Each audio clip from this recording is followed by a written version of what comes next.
വിശുദ്ധ യോഹന്നാൻ 11-ാം അധ്യായം 18-ാം വാക്യം മുതൽ വായിക്കാൻ ഞാൻ ആഗ്രഹിക്കുന്നു.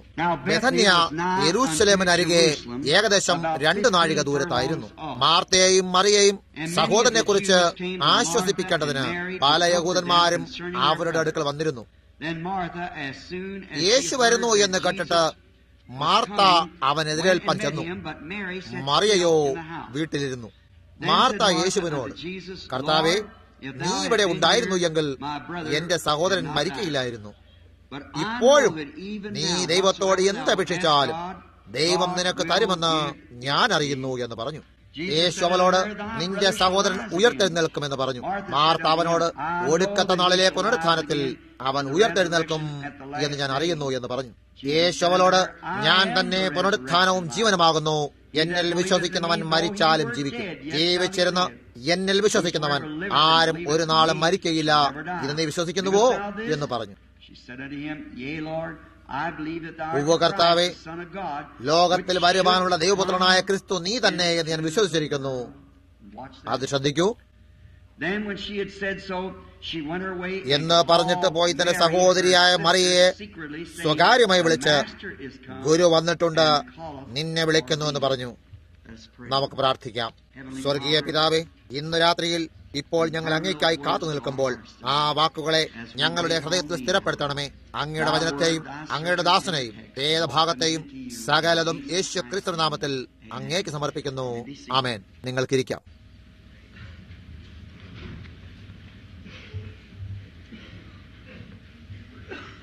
ഞാനിവിടെ ആയിരിക്കുന്നത് ദൈവത്തിന് ജനങ്ങളെ സഹായിക്കുക എന്ന ഉദ്ദേശത്തോടെയാണ്.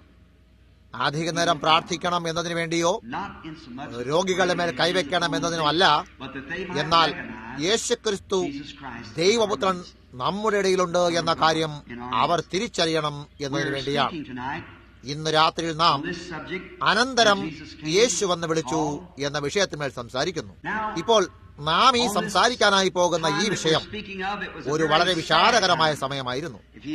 നമ്മുടെ കർത്താവിന്റെ ജീവകഥ നിങ്ങൾ എപ്പോഴെങ്കിലും വായിച്ചിട്ടുണ്ടെങ്കിൽ അവൻ ഈ നല്ല കുട്ടിയായ ലാസർ സുഹൃത്തായിരുന്നു എന്ന് കണ്ടുപിടിക്കാൻ കഴിയുന്നു. അവനായിരുന്നിട്ട് യോസഫ് പോയതിനു ശേഷമോ അതല്ലെങ്കിൽ അവനെ വിട്ട് ലാസറിനോടും മേരിയോടും മാർത്തയോടും കൂടെ വന്ന് താമസിക്കാൻ തുടങ്ങിയ ശേഷമോ ആകാം അവർ ഉറ്റമിത്രങ്ങളായിരുന്നു. അവർക്കുണ്ടായിരുന്ന അവർക്കൊരു ഉറ്റ കൂട്ടുകാരനും ഒരു നല്ല പാസ്റ്റിനെ പോലെയുമായിരുന്നു. അവന് ധരിക്കാൻ കൊടുത്തിരുന്ന അഥവാ ധരിച്ചിരുന്ന ഒരു അങ്കി അതിൽ തുന്നൽ കൂടാതെയാണ് ഉണ്ടാക്കിയിരുന്നത് എന്നവർ വിശ്വസിച്ചിരുന്നു എന്ന് ഞാൻ കരുതുന്നു. അവനായി അവർ സാധനങ്ങളും മറ്റും ഉണ്ടാക്കിയിരുന്നു. കാരണം അവർ അവനിൽ വിശ്വസിച്ചിരുന്നു. അവരതിൽ വിശ്വസിക്കുകയും അത് വിശ്വസിക്കുന്നു എന്ന് കാണാനും സാധിക്കുമായിരുന്നു. അവർ സഭയെ മറ്റും ഉപേക്ഷിച്ചിട്ട് അവനെ പിൻപറ്റിയിരുന്നു. ആ ദിവസങ്ങളിൽ അതൊരു മഹത്തായ കാര്യമായിരുന്നു. അതിൽ നിന്നും മാറിപ്പോയാലോ അതിന്റെ ശിക്ഷ കൊന്നുകളയുന്നതിന് സമമായത് ആയിരുന്നു. എന്നാൽ അവർ അവകാശപ്പെട്ടതും ചുറ്റിനും നടന്നിരുന്നതുമായ ഈ യേശു എന്നയാൾ അവരുടെ പള്ളികളെ കീറിക്കളയുകയും അവരുടെ പുരോഹിതന്മാരെ കുറിച്ച് മോശമായ കാര്യങ്ങൾ പറയുകയും മറ്റും അവൻ ചെയ്തിരുന്നു. അവൻ അവർക്കൊരു വലിയ ഹാനി വരുത്തിയിരുന്നു എന്ന് അവർ വിചാരിച്ചിരുന്നു. മാത്രമല്ല അവനെ ഏറ്റു പറഞ്ഞാൽ പോലും അവരെ സിനഗോഗിൽ നിന്നും പുറത്താക്കി കളയുമായിരുന്നു.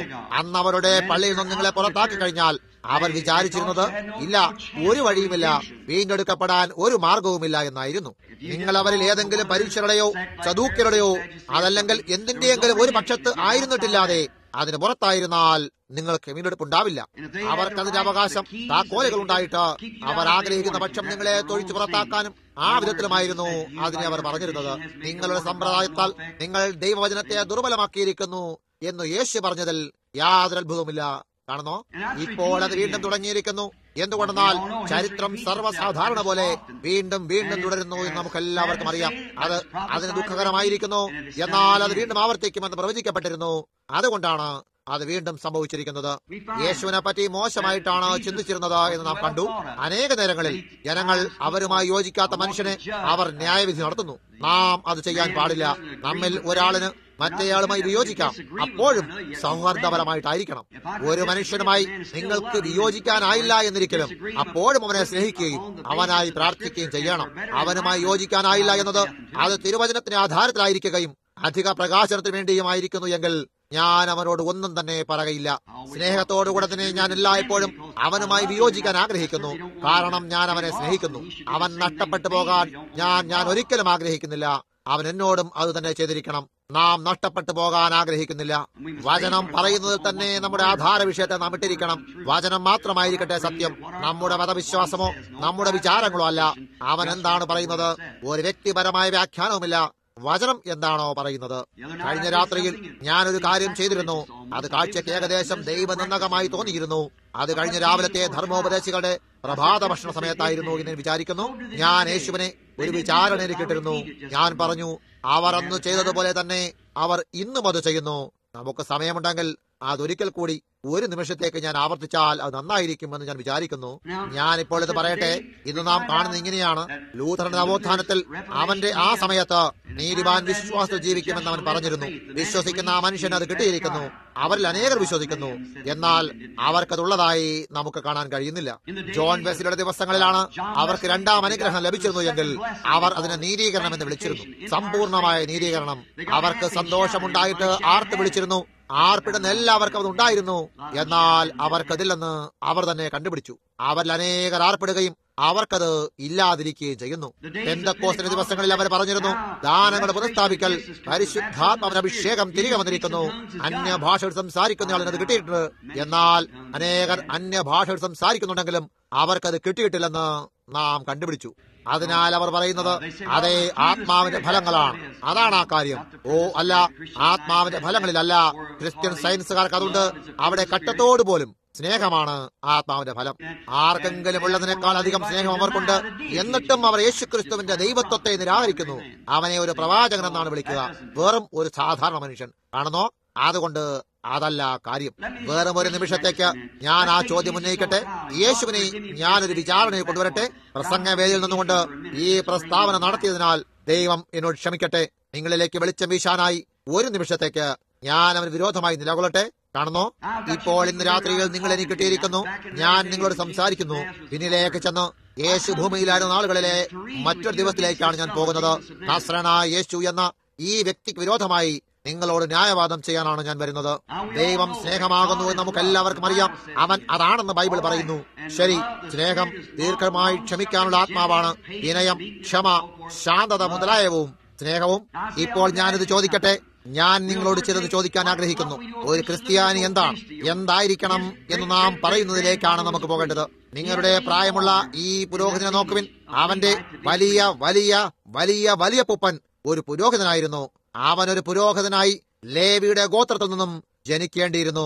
ചെറുപ്പത്തിൽ നിങ്ങൾ എല്ലാവരും കടന്നു വന്ന വിധത്തിലെ ഒരു ജീവിതമല്ല അവൻ നയിച്ചതെന്ന് നാം കണ്ടു. അവൻ എന്താണ് ചെയ്യേണ്ടിയിരുന്നത്? അവനെ തന്നെത്താൻ ചരിച്ച് അവന് അവിടെ വചനം പഠിക്കാനായി, ദൈവവചനം അവിടെ പഠിക്കാനായി പോകേണ്ടതുണ്ടായിരുന്നു. രാവും പകലും അവൻ അതിലൂടെ കടന്നുപോയി. ചുരുളിലുള്ള ഓരോ അക്ഷരവും ഓരോ വാക്കും പഠിച്ചിട്ട് അവനത് കാണാതെ പഠിക്കണമായിരുന്നു. അവൻ തികച്ചും അറിഞ്ഞിരിക്കേണ്ടതുണ്ടായിരുന്നു. അത് മാത്രമല്ല, നിങ്ങളുടെ അമ്മയും അപ്പനും തമ്മിൽ വിവാഹിതരായപ്പോൾ ഭാര്യ ഭർത്താക്കന്മാരായി അവരെ യോജിപ്പിച്ചത് ആരായിരുന്നു? നിങ്ങളുടെ ദൈവീകനായ പുരോഹിതൻ. നിങ്ങളുടെ അപ്പൻ തന്റെ കൃഷിയിടത്തു നിന്നും കടം വാങ്ങിയ കാശ് തിരികെ കൊടുക്കാനാകാതെ അതിന്റെ പണയക്കാരൻ അത് കൈവശപ്പെടുത്താൻ വന്നപ്പോൾ അവിടേക്ക് ആരാണ് വന്നത്? അവനോടൊപ്പം ചേർന്നത് ആരാണ്? നിങ്ങളുടെ പുരോഹിതൻ. നിങ്ങളുടെ അമ്മ നിങ്ങളെ പ്രസവിക്കുമ്പോൾ അവളുടെ അടുക്കളയിൽ നിന്നിരുന്നത് ആരായിരുന്നു? ദയാവാനായ പുരോഹിതൻ. നിങ്ങൾ ആവശ്യക്കാരനും രോഗിയുമായിരുന്നപ്പോൾ നിങ്ങളുടെ അടുക്കൽ വന്നത് ആരായിരുന്നു? നിങ്ങളുടെ ദയാവാനായ പുരോഹിതൻ. 8ാം ദിവസം പരിച്ഛേദന നടത്തി നിങ്ങളെ അനുഗ്രഹിച്ച് ദൈവത്തിന് സമർപ്പിച്ചാരായിരുന്നു? നിങ്ങളുടെ ദയാവാനായ പുരോഹിതൻ. നിങ്ങളുടെ അമ്മയും അപ്പനും വിവാഹമോചനം ചെയ്യാനുള്ള അവസാന നിമിഷത്തിൽ അവർ രണ്ടുപേരെയും തിരികെ കൊണ്ട് ഒരുമിപ്പിച്ചതാരായിരുന്നു? നിങ്ങളുടെ ദയാവാനായ പുരോഹിതൻ. അയൽപക്കത്തൊരു കഷ്ടം വന്നപ്പോൾ അതിന്റെ കാര്യങ്ങളെ നോക്കിയത് ആരായിരുന്നു? ദയാവാനായ നിങ്ങളുടെ പുരോഹിതൻ. തീർച്ചയായും തന്നെ. ഇപ്പോൾ ഈ വിധത്തിലെ പ്രായമുള്ള പുരോഹിതനെ ദൈവം ബലിയർപ്പിക്കാൻ ഒരു കുഞ്ഞാട് ആവശ്യമായിരുന്നു എന്ന് ബൈബിൾ പറയുന്നു എന്നറിയാവൂ. നിങ്ങളിൽ അനേകരും കച്ചവടക്കാരാണ്. അതിനാൽ നിങ്ങൾ ആട് വളർത്താറില്ല. എന്നാൽ നിങ്ങൾക്കൊരാടിനെ ആവശ്യമുണ്ടായിരുന്നു. അവർക്ക് ചില വിൽപ്പനശാലകൾ അവിടെ ഉണ്ടായിരുന്നതിനാൽ അവരുടെ അടുക്കൽ അവരവിടെ വിറ്റിരുന്നു. കച്ചവടക്കാർ അവരുടെ പ്രാണന് വേണ്ടി ഒരു ബലി അർപ്പിക്കാനായി ദൈവം അത് ആവശ്യപ്പെട്ടു. വാങ്ങാനായി അവിടേക്ക് പോയി. ഈ യേശു എന്ന് വിളിക്കുന്ന ചെറുപ്പക്കാരൻ എന്താണ് ചെയ്തത്? അവൻ എവിടെ നിന്നാണ് വന്നത്? അവനൊരു കന്യകയാലാണ് പിറന്നത് എന്ന് പറയപ്പെട്ടു. അങ്ങനെ ഒരു വിഡ്ഢിത്തം ആരാണ് കേട്ടിട്ടുള്ളത്? യോസഫും അവളും ജനിക്കും മുമ്പ്, അതല്ല, അവളും ജോസഫും തമ്മിൽ വിവാഹിതരാകും മുമ്പേ അവന്റെ അമ്മയ്ക്ക് അവനെ കിട്ടി. അവൻ ജനിച്ചു എന്ന് ഞങ്ങൾ അറിയുന്നു. അവന്റെ തുടക്കമോ ഒരു ചീത്ത പേരുമായിട്ടാണ് തുടങ്ങിയതെന്ന് ഞങ്ങൾ അറിയുന്നു. അവന്റെ പക്കൽ ഏത് അംഗത്വത്തിന്റെ ചീട്ടാണുള്ളത്? അവനൊരു ദൈവീക മനുഷ്യനായിരുന്നു എങ്കിൽ അവൻ ഏതെങ്കിലും ഒരു കൂട്ടരോടൊപ്പം അംഗത്വം എടുക്കാത്തത് എന്താണ്? നിങ്ങളുടെ പുരോഹിതൻ വചനം എന്താണെന്ന് പഠിച്ചിട്ട് അവനിതാ ചുറ്റുമായി വരുമ്പോൾ അവൻ കെട്ടിപ്പടുത്തതിനെ വലിച്ചു കീറിക്കളയുന്നു. നിങ്ങളതിനെ ദൈവമെന്നാണോ വിളിക്കുന്നത്? തീർച്ചയായും ഇല്ല. ഇപ്പോൾ കഴിഞ്ഞ ദിവസം നിങ്ങളുടെ പുരോഹിതൻ അവിടെ ഒരു സ്ഥലമുണ്ടാക്കിയിട്ട് അവിടെ നിന്നും നിങ്ങളുടെ ബലിയാടിനെ നിങ്ങൾക്ക് വാങ്ങാനാകുമായിരുന്നു. ഈ ചെറുപ്പക്കാരൻ ചെയ്തതെന്താണ്? ദയയോ ഉറച്ചു ചണനാരും തോലും കൊണ്ടുള്ള വലിയ കയറുകളെ കൂട്ടിച്ചേർത്തിട്ട് അവിടെ ചെന്ന് ജനങ്ങളുടെ മേൽ നോക്കി കോപം നിറഞ്ഞവനായി അവൻ അടിച്ചു. അവിടെയുണ്ടെന്ന മേശകളെ ചവിട്ടി മറിക്കുകയും അവിടെ നിന്ന് അവരെ അടിച്ചു പുറത്താക്കുകയും ചെയ്തു. കോപപരവശനായി അവരുടെ മേൽ നോക്കി. അതിനെയാണോ നിങ്ങൾ ആത്മാവിന്റെ ഫലമെന്ന് പറയുന്നത്? അത് മാത്രമല്ല, നോക്കൂ, യഹോവയെ ആരാധിക്കാനായി മനുഷ്യൻ ലഭിച്ച സാഹചര്യത്തെ അപഹരിക്കുകയും ചെയ്തു. കച്ചവടക്കാർ അവനെ ആരാധിക്കാൻ ആഗ്രഹിക്കുന്നു. അവൻ ആളുകളെ വളർത്താറില്ല. അതിനാൽ അവൻ അവിടേക്ക് അത് വാങ്ങാനായി പോയി. അവൻ അതിനെ മറിച്ചിടുകയും അവരെ ആട്ടി പുറത്താക്കുകയും അവരെ അവിടെ നിന്ന് ഓടിച്ചു കളയുകയും ചെയ്തു. അവിടെ ആത്മാവിന്റെ ഫലമുണ്ടായിരുന്നത് ആർക്കാണ്? കാണുന്നോ? അവിടെയാകുന്നു നിങ്ങൾ. നോക്കൂ, ആത്മാവിന്റെ ഫലമല്ല, അന്യഭാഷകൾ സംസാരിക്കുന്നതല്ല, ആർപ്പിടുന്നതുമല്ല.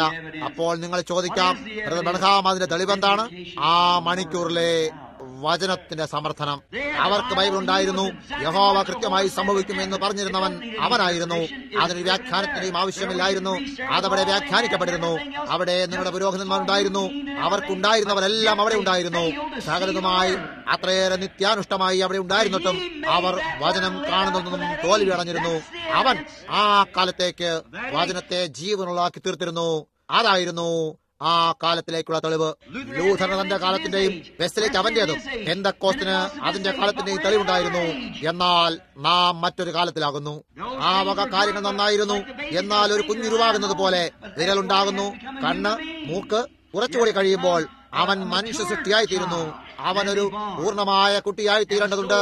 അതിനുശേഷം അവൻ ജനിച്ച് ഒരു പ്രാണനും ശരീരവും ആത്മാവുമായിട്ട് ചുറ്റിനും നടക്കാനും കഴിയുന്നവനായിത്തീരുന്നു. ഇതിൽ നിന്നെല്ലാം യേശു അത് വളരെ കുറച്ചു പേർക്ക് മാത്രമേ പരസ്യമാക്കിയിരുന്നുള്ളൂ എന്ന് നാം കാണുന്നു. ജീവന് മുൻകുറിക്കപ്പെട്ടവർ മാത്രമേ അവനെ കണ്ടിരുന്നുള്ളൂ. വലിയ ജനക്കൂട്ടമില്ല. അവന്റെ കൂട്ടരോ ഒരിക്കലും കയ്യഫാവിന്റെ കൂട്ടം പോലെയുള്ളതായിരുന്നില്ല. എന്തെന്നാൽ കയ്യഫാവിന് മുഴുവൻ രാജ്യത്തെയും ഒരുമിച്ച് വിളിച്ചു കൂട്ടാൻ കഴിയുമായിരുന്നു. യേശു വളരെ കുറച്ചുപേരെ ഒരുമിച്ച് വിളിച്ചിരുന്നുള്ളൂ. വളരെയേറെ പേർ അവനെ അറിഞ്ഞിരുന്നില്ല. അവൻ ഭൂമിയിലേക്ക് വന്നപ്പോൾ ആയിരക്കണക്കിന് പേരുണ്ടായിരുന്നു. അവൻ ഭൂമിയിലൂടെ നടന്നുകൊണ്ടിരിക്കുമ്പോൾ അവൻ അവിടെ തന്നെ ഉണ്ടായിരുന്നു എന്നുള്ള കാര്യം പോലും അറിഞ്ഞിരുന്നില്ല. അതുപോലെ തന്നെ വീണ്ടും സംഭവിക്കും. ജീവങ്കിലേക്ക് വിളിക്കപ്പെട്ടതിലേക്ക് മാത്രമേ അവൻ വരികയുള്ളൂ. ജീവങ്കിലേക്ക് ആരെല്ലാമാണ് വിളിക്കപ്പെട്ടിരിക്കുന്നത് എന്നവൻ അറിയുന്നു. അവനത് ചെയ്യില്ല. അതിനെ പരിപാലിക്കുന്നതാണ് അവന്റെ തൊഴിൽ. അന്നവർ പള്ളിയിൽ നിന്നും പുറത്തു വരികയും അവർ അവനിൽ വിശ്വസിക്കുകയും ചെയ്തിരുന്നു എന്ന് നാം കണ്ടു. അവനെ കുറിച്ച് പറഞ്ഞിരുന്ന സകല വചനപ്രകാരവുമായിരുന്നു അവൻ. ഒരു ദിവസം അവൻ അവരുടെ വീട്ടിൽ നിന്നും പുറപ്പെട്ടു പോയി. ഞാൻ 3 കാര്യങ്ങളെ പറയാൻ ആഗ്രഹിക്കുന്നു. യേശു പോയപ്പോൾ മരണം കടന്നു വരികയും സകല പ്രതീക്ഷയും നീങ്ങിപ്പോകുകയും ചെയ്തു. കുറച്ച് നിമിഷങ്ങൾ ഞാൻ ഈ 3 കാര്യങ്ങളെയും കുറിച്ച് ചിലത് പറയാൻ ആഗ്രഹിക്കുന്നു. യേശു പുറപ്പെട്ടു പോയപ്പോൾ, അവൻ പോയി കഴിഞ്ഞപ്പോൾ കഷ്ടം കടന്നു വന്നു. അവൻ നിങ്ങളെ വിട്ടുപോകുമ്പോൾ വീട്ടിലോ അതല്ല എവിടെ താമസിച്ചാലും ശരി, കഷ്ടം അതിന്റെ യാത്രയിൽ തന്നെയാണ്. യേശു വിട്ടുപോയി കഴിയുമ്പോൾ സാത്താന് ഒരു തുറന്നിട്ട വാതിൽ ലഭിക്കുന്നു. അവൻ പോയി കഴിഞ്ഞിരുന്നു. അപ്പോൾ പോയ ഉടൻ തന്നെ മരണമകത്തേക്ക് വന്നു. യേശു പുറത്തു പോയ ഉടനെ മരണമകത്തേക്ക് വരുന്നു. അവനിൽ നിന്നും വേർപെട്ടിരിക്കുക എന്നാൽ മരണമെന്നാകുന്നു. അതുകൊണ്ട് യേശു പോയ ഉടൻ തന്നെ മരണമകത്തേക്ക് വന്നു. മരണം ലാസറിനെ പിടിക്കാനായി വൈകിയില്ല. അപ്പോൾ സ്നേഹിച്ചിരുന്നവരും വിശ്വസിച്ചവരുമായിരുന്നവർ ലാസറിന് വേണ്ടി പ്രാർത്ഥിക്കാൻ കടന്നു വരാനായി അവരവനായി ആളയച്ചു. എന്നാൽ അവർ അവനെ കാണുകയും അവൻ ദൈവത്തെ അറിഞ്ഞിരുന്നു എന്നറിയാമായിരുന്നു. അതായത് എന്തായാലും ദൈവം, മാർത്ത അവിടെ അത് പറയുന്നുമുണ്ട്, നീ ദൈവത്തോട് എന്തപേക്ഷിച്ചാലും ദൈവം നിനക്ക് തരും. അവനും ദൈവവും ഒന്നാണെന്ന കാര്യം അവൾ തിരിച്ചറിഞ്ഞിരുന്നു. അവൻ ആ സമയത്തിന് വചനമായിരുന്നു. അതിനാലാണ് അവൾ അത് തിരിച്ചറിഞ്ഞത്. അവനെ അവൾക്ക് ബന്ധപ്പെടാനായാൽ അതിന് കഴിയുമെന്ന് അവൾ അറിഞ്ഞിരുന്നു. എന്നാൽ അവൻ പോയി കഴിഞ്ഞിരിക്കുകയും അവൻ എവിടെയാണെന്ന് അവർ കണ്ടുപിടിക്കാനും കഴിഞ്ഞില്ല. അവനായി അവർ ആളയച്ചു. മാത്രമല്ല, അവൻ വരുന്നതിന് പകരം അവൻ വീണ്ടും അകലത്തേക്ക് പോയി. അതിനാൽ അവർ വീണ്ടും ആളയച്ചു. അപ്പോഴും അവൻ കടന്നു വരുന്നതിന് പകരം അല്പം കൂടി ദൂരത്തേക്ക് പോയി. ചില നേരങ്ങളിൽ ഇതെന്തുകൊണ്ടാണ് സംഭവിക്കുന്നത് നമുക്ക് ആശ്ചര്യം തോന്നാം. എന്നാൽ ദൈവത്തെ സ്നേഹിക്കുന്നവർക്ക് സകല നന്മയ്ക്കായി കൂടി വരിക്കുന്നു എന്നല്ലേ തിരുവചനം പറയുന്നത്. അവൻ എന്താണ് ചെയ്തിരുന്നതെന്ന് അവൻ അറിഞ്ഞിരുന്നു. അവൻ താമസിച്ചാലും കുഴപ്പമൊന്നുമില്ല. അവൻ എന്താണ് ചെയ്തുകൊണ്ടിരിക്കുന്നത് എന്നവൻ അറിഞ്ഞിരുന്നു. അവിടെ ഒരു ഉദ്ദേശമുണ്ടായിരുന്നു. വിശുദ്ധ യോഹന്നാൻ 5:19 അവനിങ്ങനെ പറയുന്നതായി നാം കാണുന്നു. ആമേൻ ആമേൻ, ഞാൻ നിങ്ങൾ പറയുന്നു, പിതാവ് ചെയ്തു കാണുന്നതല്ലാതെ പുത്രൻ സ്വതവേ ഒന്നും ചെയ്യാൻ കഴിയില്ല. അവൻ ചെയ്യുന്നതെല്ലാം പുത്രനും അവണ്ണം തന്നെ ചെയ്യുന്നു. പിതാവ് അവനോട് എവിടേക്കെങ്കിലും പോകാനായി പറഞ്ഞിരുന്നു. ഇത്രയും നാൾ എവിടേക്കെങ്കിലും പോകുക. ആ ദിവസങ്ങൾ പൂർത്തിയായപ്പോൾ പിന്നെന്താണ് ചെയ്യേണ്ടതെന്ന് അവനോട് അറിയിച്ചു. അതായത്, നമ്മുടെ സുഹൃത്ത് ലാസർ ഉറങ്ങുന്നു. അവൻ പറഞ്ഞു, അതേ, അവൻ ചെയ്യുന്നു നല്ലതാണ്. അവൻ പറഞ്ഞു, അവൻ മരിച്ചുപോയി. ഞാൻ അവിടെ ഇല്ലാഞ്ഞതുകൊണ്ട് നിങ്ങളെ കുറിച്ച് സന്തോഷിക്കുന്നു. കാരണം അവർ അവനെ അവിടേക്ക് അയക്കാനോ സൗഖ്യമാക്കാനോ അതുമല്ലെങ്കിൽ അവൻ ചെയ്യാൻ പറയുന്നത് ചെയ്യാനായി ശ്രമിച്ചിരുന്നു. എന്നാൽ എന്താണ് ചെയ്യേണ്ടതെന്ന് അവൻ അറിഞ്ഞിരുന്നു. അതുകൊണ്ട് അവൻ എന്താണോ ചെയ്യാനായി നിർദ്ദേശിക്കപ്പെട്ടത്, ദൂരെ പോകുക, അത് മാത്രം ചെയ്തിരുന്നു. അവൻ തിരികെ വരുമ്പോൾ, നിങ്ങൾ അവനെ കല്ലറയിൽ നിൽക്കുമ്പോൾ ശ്രദ്ധിക്കുകയാണെങ്കിൽ, അവൻ തിരികെ ഈ വീട്ടിലേക്ക് വരുമ്പോൾ അവൻ എന്താണ് ചെയ്തത് എന്ന് കാണാവുന്നതാണ്. സകല പ്രതീക്ഷയും അസ്തമിച്ചു. ലാസർ മരിച്ചു കഴിഞ്ഞിരുന്നു. ഓരോ മണിക്കൂറിലും അവർ ഇങ്ങനെ ചിന്തിച്ചുകൊണ്ടിരുന്നു, അവൻ അരങ്ങിലേക്ക് വരുന്നുണ്ടാകാം, അവൻ അരങ്ങിലേക്ക് വരുന്നുണ്ടാകാം, അവൻ തികച്ചും തിരികെ വരുന്നുണ്ടാകാം. അവസാനമായപ്പോൾ അവൻ മരിച്ചു. ശ്വാസം അവനെ വിട്ടുപോയി. അവർ പുറത്തേക്കെടുത്ത് അവന്റെ ശരീരത്തിൽ നിന്നും രക്തം പുറത്തെടുക്കുകയും അവനെ സുഗന്ധദ്രവ്യങ്ങളാൽ പൂശി ശീല കൊണ്ട് പൊതിഞ്ഞു. സുഗന്ധവർഗത്താൽ ശവശരീരം കേടുകൂടാതെ പൂശിയ ശേഷം അവനെ കല്ലറയിൽ കിടത്തി. അവന്റെ കല്ലറയ്ക്ക് മേലായി ഒരു കല്ലുരുട്ടി വെച്ചു. അതവരുടെ സമ്പ്രദായമോ അന്നുള്ള ശവയടക്കത്തിന് വിധമോ ആയിരുന്നു. നിലത്ത് ഒരു കുഴിയുണ്ടാക്കും. അതൊരു പാറയിലായിരിക്കാം. അതിനു മേലായി മറ്റൊരു പാറ എടുത്തു വയ്ക്കും. അതവരുടെ സമ്പ്രദായമായിരുന്നു. 1-ാം ദിവസം കടന്നുപോയി, 2-ാം ദിവസം കടന്നുപോയി, 3-ാം ദിവസം കടന്നുപോയി, 4-ാം ദിവസമായി. ആ മനുഷ്യൻ അപ്പോഴേക്കും കല്ലറയിൽ തന്നെ ചീഞ്ഞളിഞ്ഞു കഴിഞ്ഞിരിക്കും. ഒരു പക്ഷേ അവന്റെ മൂക്ക് ആദ്യമായി വീണേക്കാം. അതിനെക്കുറിച്ച് അതാണ് ആദ്യമായി ചീഞ്ഞു പോകുന്നത് എന്ന് ഞാൻ വിചാരിക്കുന്നു. അത് മൂക്കാണ്. മാത്രമല്ല, അവൻ അപ്പോഴേക്കും ചീഞ്ഞളിഞ്ഞിരുന്നു. അവന്റെ മാംസം തിരികെ മണ്ണിലേക്ക്, ഭൂമിയിലെ മണ്ണിലേക്ക് പോയിരുന്നു, അഥവാ പോയിക്കൊണ്ടിരുന്നു. അവന്റെ പ്രാണൻ അവനിൽ നിന്നും 4 ദിവസത്തെ യാത്ര ചെയ്തു കഴിഞ്ഞിരുന്നു. ഈ ജീവിതത്തിൽ അവനെ വീണ്ടും കാണുമെന്നുള്ള സകല പ്രതീക്ഷകളും കഴിഞ്ഞിരുന്നു. സകല പ്രതീക്ഷകളും അവസാനിച്ചപ്പോൾ അവർ കാത്തിരുന്നിരുന്നു. ഒരുപക്ഷെ അവൻ 1-ാം ദിവസമോ 2-ാം ദിവസമോ വന്നാലോ. ഇല്ല, അവൻ മരിച്ചു കഴിഞ്ഞിരിക്കുകയും അവൻ വന്നതുമില്ല. അപ്പോൾ നൈരാശ്യം അതിന്റെ സ്ഥാനം എടുത്തു കഴിഞ്ഞിരുന്നു. കുറച്ചു നേരം കഴിഞ്ഞപ്പോൾ ആരോ ഒരാൾ അവളോട് ഇങ്ങനെ പറഞ്ഞിരിക്കാം, ഗുരു പുറത്തുണ്ട്. ഇവിടെ ഇതാ മാർത്ത തെരുവിലൂടെ താഴേക്ക് പോകുന്നു. സകല പ്രതീക്ഷയും പോയി കഴിഞ്ഞിരുന്നു. ആ ഇരുട്ടിന്റെ മണിക്കൂറിൽ യേശു കടന്നു വന്നു. അങ്ങനെയുള്ള സമയത്താണ് സാധാരണയായി അവൻ വരിക. കാണുന്നു, അവൻ ആ ഏറ്റവും ഇരുട്ട് സമയത്തേക്ക് വന്നപ്പോൾ അപ്പോൾ യേശു അരങ്ങിലേക്ക് കടന്നു വന്നു. ഇപ്പോൾ ശ്രദ്ധിക്കൂ, അവൻ വന്നിട്ട് മാർത്തയെ വിളിച്ചു. അവന്റെ സാന്നിധ്യം പുതിയ പ്രതീക്ഷകളെ ഉരുവാക്കി. ആ പയ്യൻ മരിച്ചു എന്നത് കാര്യമില്ല, അപ്പോഴും അവന്റെ സാന്നിധ്യം പുതിയ പ്രതീക്ഷകളെ കൊണ്ടുവന്നു. ഹൃദയസ്തംഭനത്താലോ ക്യാൻസറിനാലോ ഡോക്ടർമാർ നിങ്ങളെ കൈയൊഴിഞ്ഞിട്ട്, എന്റെ സുഹൃത്തെ, ഇന്ന് രാത്രിയിൽ നിങ്ങളിവിടെ ഇരിക്കുന്നുണ്ടാകാം. ഒരു പക്ഷേ ഒരു കസേരയിൽ മുടന്തനായി നിങ്ങൾക്ക് ഒരു പ്രതീക്ഷയുമില്ലെന്ന് ശാസ്ത്രം പറഞ്ഞിരുന്നിരിക്കാം. നിങ്ങളുടെ എലുമ്പുകളിൽ കാൽഷ്യം കുമിഞ്ഞുകൂടിയതിനാൽ നിങ്ങളെ ഇന്നത് ബാധിച്ചിരിക്കുന്നു. അതിനാൽ ഇനിമേൽ നിങ്ങൾക്ക് അവയെ വളയ്ക്കാൻ കഴിയില്ലെന്ന് പറഞ്ഞേക്കാം. അതുമല്ലെങ്കിൽ നിങ്ങളുടെ ഹൃദയം തീരെ മോശമായിട്ട് നിങ്ങൾ ഏത് നിമിഷവും പോയേക്കാമെന്ന് ഡോക്ടർ പറഞ്ഞേക്കാം. വളരെയേറെ ടിവിയും ക്യാൻസറും ബാധിച്ചിട്ട് ഒരു പക്ഷേ നിങ്ങൾക്ക് ലഭിച്ച അവസാന പ്രതീക്ഷയും. അതിനാൽ ഡോക്ടർ നിങ്ങളെ ചികിത്സിക്കാൻ കഴിയില്ലെന്ന് കാണപ്പെട്ടേക്കാം. എന്നിരുന്നാലും സാന്നിധ്യത്തിലാകുകയും യേശു ക്രിസ്തുവിന്റെ സാന്നിധ്യത്തിലാണ് എന്നുള്ള തിരിച്ചറിവ് വീണ്ടും പ്രതീക്ഷകളെ കൊണ്ടുവരുന്നു. ഏതെങ്കിലും ഒരു ദിവസം അതിന്റെ പേർ നിങ്ങളോട് പറഞ്ഞേക്കാം. ഒരു പക്ഷേ അതിനു മുമ്പൊരിക്കലും നിങ്ങൾ അതേക്കുറിച്ച് കേട്ടില്ലായിരിക്കാം.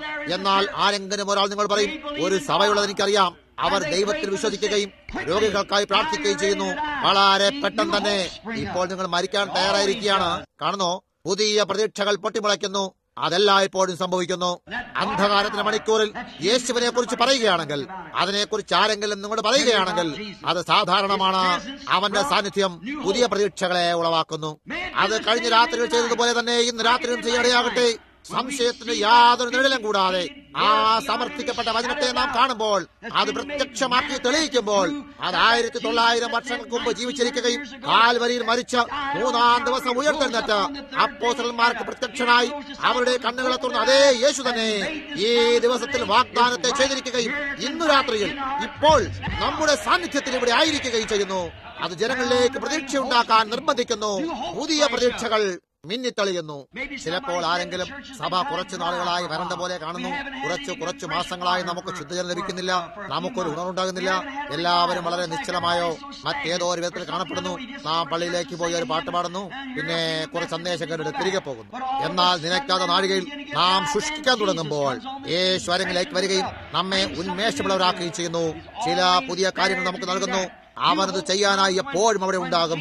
യേശു കടന്നു വരുമ്പോൾ പുതിയ പ്രതീക്ഷകൾ ഉണ്ടാകുന്നു. അവന്റെ സാന്നിധ്യം പുതിയ പ്രതീക്ഷയെ കൊണ്ടുവരുന്നു. ദൈവത്തിന് സാക്ഷാത്കരിക്കപ്പെട്ട ആ വചനം അവനായിരുന്നു എന്നവൾ അറിഞ്ഞിരുന്നു. അവൾ ആ കാലത്തെ കണ്ടിരുന്നു. അതല്ല, അവൾ അത് കണ്ടില്ലായിരുന്നു എങ്കിൽ അപ്പോഴും യാഥാസ്ഥിക സഭയിൽ തന്നെ ആയിരിക്കുമായിരുന്നു. അവൾ അപ്പോഴും അതേ സഭയിൽ തന്നെ ആയിരിക്കുമായിരുന്നു. എന്നാൽ അവൾ വാഗ്ദത്ത വചനത്തെ കണ്ടു കഴിഞ്ഞിരുന്നു. ആ വാഗ്ദത്ത വചനം അവനുള്ളിൽ പ്രത്യക്ഷമാക്കുന്നത് അവൾ കാണുകയും അവൻ ജീവനുള്ള വചനമായിരുന്നു എന്നവൾ അറിയുകയും ചെയ്തിരുന്നു. അവൾ അതിനെക്കുറിച്ച് കേട്ടപ്പോൾ എത്ര പേരാണ് അവളെ വിമർശിക്കാൻ പോകുന്നതെന്ന് അവൾ പരിഗണിച്ചില്ല. എന്തായാലും ശരി, അവളാൽ കഴിയുന്ന പരമാവധി വേഗത്തിൽ അവൾ അവനായി പുറത്തേക്ക് വന്നു. കാണുന്നോ, ആ സാക്ഷാത്കരിക്കപ്പെട്ട വചനം അവനായിരുന്നു എന്നവൾ അറിഞ്ഞിരുന്നു. ഏലിയാവിന്റെ നാൾക്കളിലെ അവന്റെ ചരിത്രം അവൾ വായിച്ചിരിക്കും എന്നതിൽ യാതൊരു സംശയമില്ല. ഇപ്പോൾ ആ ദിവസത്തിലെ ദൈവത്തിന് സാക്ഷാത്കരിക്കപ്പെട്ട വചനം അവനായിരുന്നു. അവനൊരു പ്രവാചകനായിരുന്നു. കർത്താവിന്റെ വചനം പ്രവാചകന്മാരുടെ അടുക്കൽ വരുന്നു. അവിടെ ഒരു സ്ത്രീ ഉണ്ടായിരുന്നു. ഒരു അനുഗ്രഹത്താൽ നൽകപ്പെട്ടിരുന്ന ഒരു കുഞ്ഞ് അവൾക്കുണ്ടായിരുന്നു. ആ പ്രവാചകൻ അവളെ അനുഗ്രഹിച്ചതിനാലാണ് അവൾക്ക് ആ കുഞ്ഞുണ്ടായത്. ഒരു നാൾ ഏകദേശം 11 മണിയാകുമ്പോൾ അവനൊരു സൂര്യാഘാതം ഉണ്ടായെന്ന് വരാം. അതായിരുന്നു ബൈബിൾ പറയുന്നില്ല. അവന്റെ അപ്പനോടൊപ്പം വയലിലായിരുന്നു. എന്നൊരിക്കലും ഒരു സൂര്യാഘാതം എന്ന് പറയുന്നേയുള്ളൂ. അവൻ എന്റെ തല എന്ന് വിളിച്ചു കയറാൻ തുടങ്ങി. അത് പകൽ ഏകദേശം 11 മണി നേരത്തായിരുന്നു. അവനൊരു ദാസനുണ്ടായിരുന്നു. പിതാവ് അവനോട് അവനെ വീട്ടിലേക്ക് കൂട്ടിക്കൊണ്ടുപോകാൻ പറഞ്ഞു. ഏകദേശം ഉച്ചവരെയും അവൻ അവന്റെ അമ്മയുടെ മടിയിൽ കിടന്നു. അസുഖം കൂടിക്കൂടി വന്നു. അവസാനം മരിച്ചുപോയി. ഇപ്പോൾ വിഷാദിക്കാൻ തുടങ്ങുന്നതിന് പകരം എല്ലാ അയൽവാസികളും വന്നുകൂടി കരച്ചു തുടങ്ങി കഴിഞ്ഞിരുന്നു.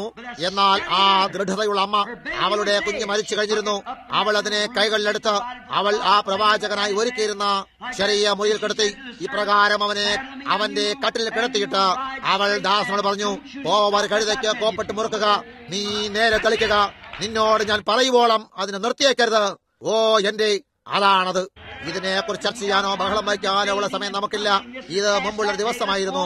നമുക്കതിനെ അങ്ങനെ പോകാൻ അനുവദിക്കാം. നാം അവിടെ കിടക്കേണ്ടതുണ്ട്. നമുക്ക് കടക്കേണ്ട ഒരു ആവശ്യമുണ്ട്. അതുകൊണ്ട് അവൻ പറഞ്ഞു, നീ മുന്നിലേക്ക് തന്നെ പൊയ്ക്കൊണ്ടിരിക്കുക, ഞാൻ നിന്നോട് കൽപ്പിക്കുവോളം നീ തെളിക്കുന്നു നിർത്തിയേക്കരുത്. അവർ ഏലിയാവിനെ കണ്ടുമുട്ടുന്നത് വരെ യാത്ര ചെയ്തു.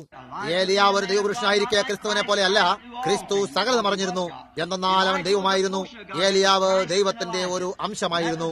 അത് ഏലിയാവിൽ ക്രിസ്തുവായിരുന്നു. അത് ആ സമയത്തിന് സന്ദേശമായിരുന്നു. കാരണം ആ മണിക്കൂറിലെ കർത്താവിന്റെ വചനം ആ പ്രവാചകനായിരുന്നു. യേശു ആ എല്ലാ പ്രവാചകന്മാരുടെയും പൂർണ്ണതയായിരുന്നു. അവർ ഓരോരുത്തരും അവനെ പ്രത്യക്ഷമാക്കിയതേ ഉള്ളൂ. അത്ര തന്നെ 30 വെള്ളിക്കാശ് വിൽക്കപ്പെട്ട യോസേഫ് തുടങ്ങി എല്ലായിടത്തും അവൻ ക്രിസ്തുവിനെ ചിത്രീകരിച്ചിരുന്നു. അങ്ങനെ തന്നെ മോശയും ചെയ്തു. നിരസിക്കപ്പെട്ട രാജാവായി ദാവീദ് മലയുടെ പോലിരിക്കുമ്പോൾ കരയുകയായിരുന്നു. കാരണം അവൻ നിരസിക്കപ്പെട്ടിരുന്നു. അത് 200 വർഷങ്ങൾ കഴിയുമ്പോൾ ദാവീദ് പുത്രൻ ഒരു മലയുടെ മുകളിലിരുന്ന് അവിടെ ദാവീദിലുണ്ടായിരുന്ന ക്രിസ്തുവിന്റെ ആത്മാവായിരുന്നു. അവൻ ദാവീദിന്റെ പേരും വംശവും രണ്ടുമായിരുന്നു. അങ്ങനെ അവൻ മലയുടെ മുകളിൽ, യെരൂശലേമേ യെരൂശലേമേ, ഓരോ കോഴി തന്റെ ചിറകിന് കീഴിൽ തന്റെ കുഞ്ഞുങ്ങളെ ചേർക്കും പോലെ എനിക്ക് നിന്നെ എത്ര വട്ടം ചേർത്തുകൊള്ളാൻ മനസ്സുണ്ടായിരുന്നു എന്ന് കരഞ്ഞും കൊണ്ട് നിരസിക്കപ്പെട്ട രാജാവുമായിട്ടിരിക്കുമ്പോൾ അതെന്തായിരുന്നു? അത് അവിടെ പിന്നിൽ ക്രിസ്തുവായിരുന്നു. സങ്കീർത്തനങ്ങളിൽ എന്റെ ദൈവമേ നീ എന്നെ കൈവിട്ടതെന്ത്? എന്റെ അസ്ഥികളൊക്കെയും എനിക്കെണ്ണാം. അവർ എന്നെ ഉറ്റുനോക്കുന്നു. അവർ എന്റെ കാലുകളെയും കൈകളെയും തുളച്ചു. അവർ എന്റെ വസ്ത്രം പകുത്തെടുത്തു.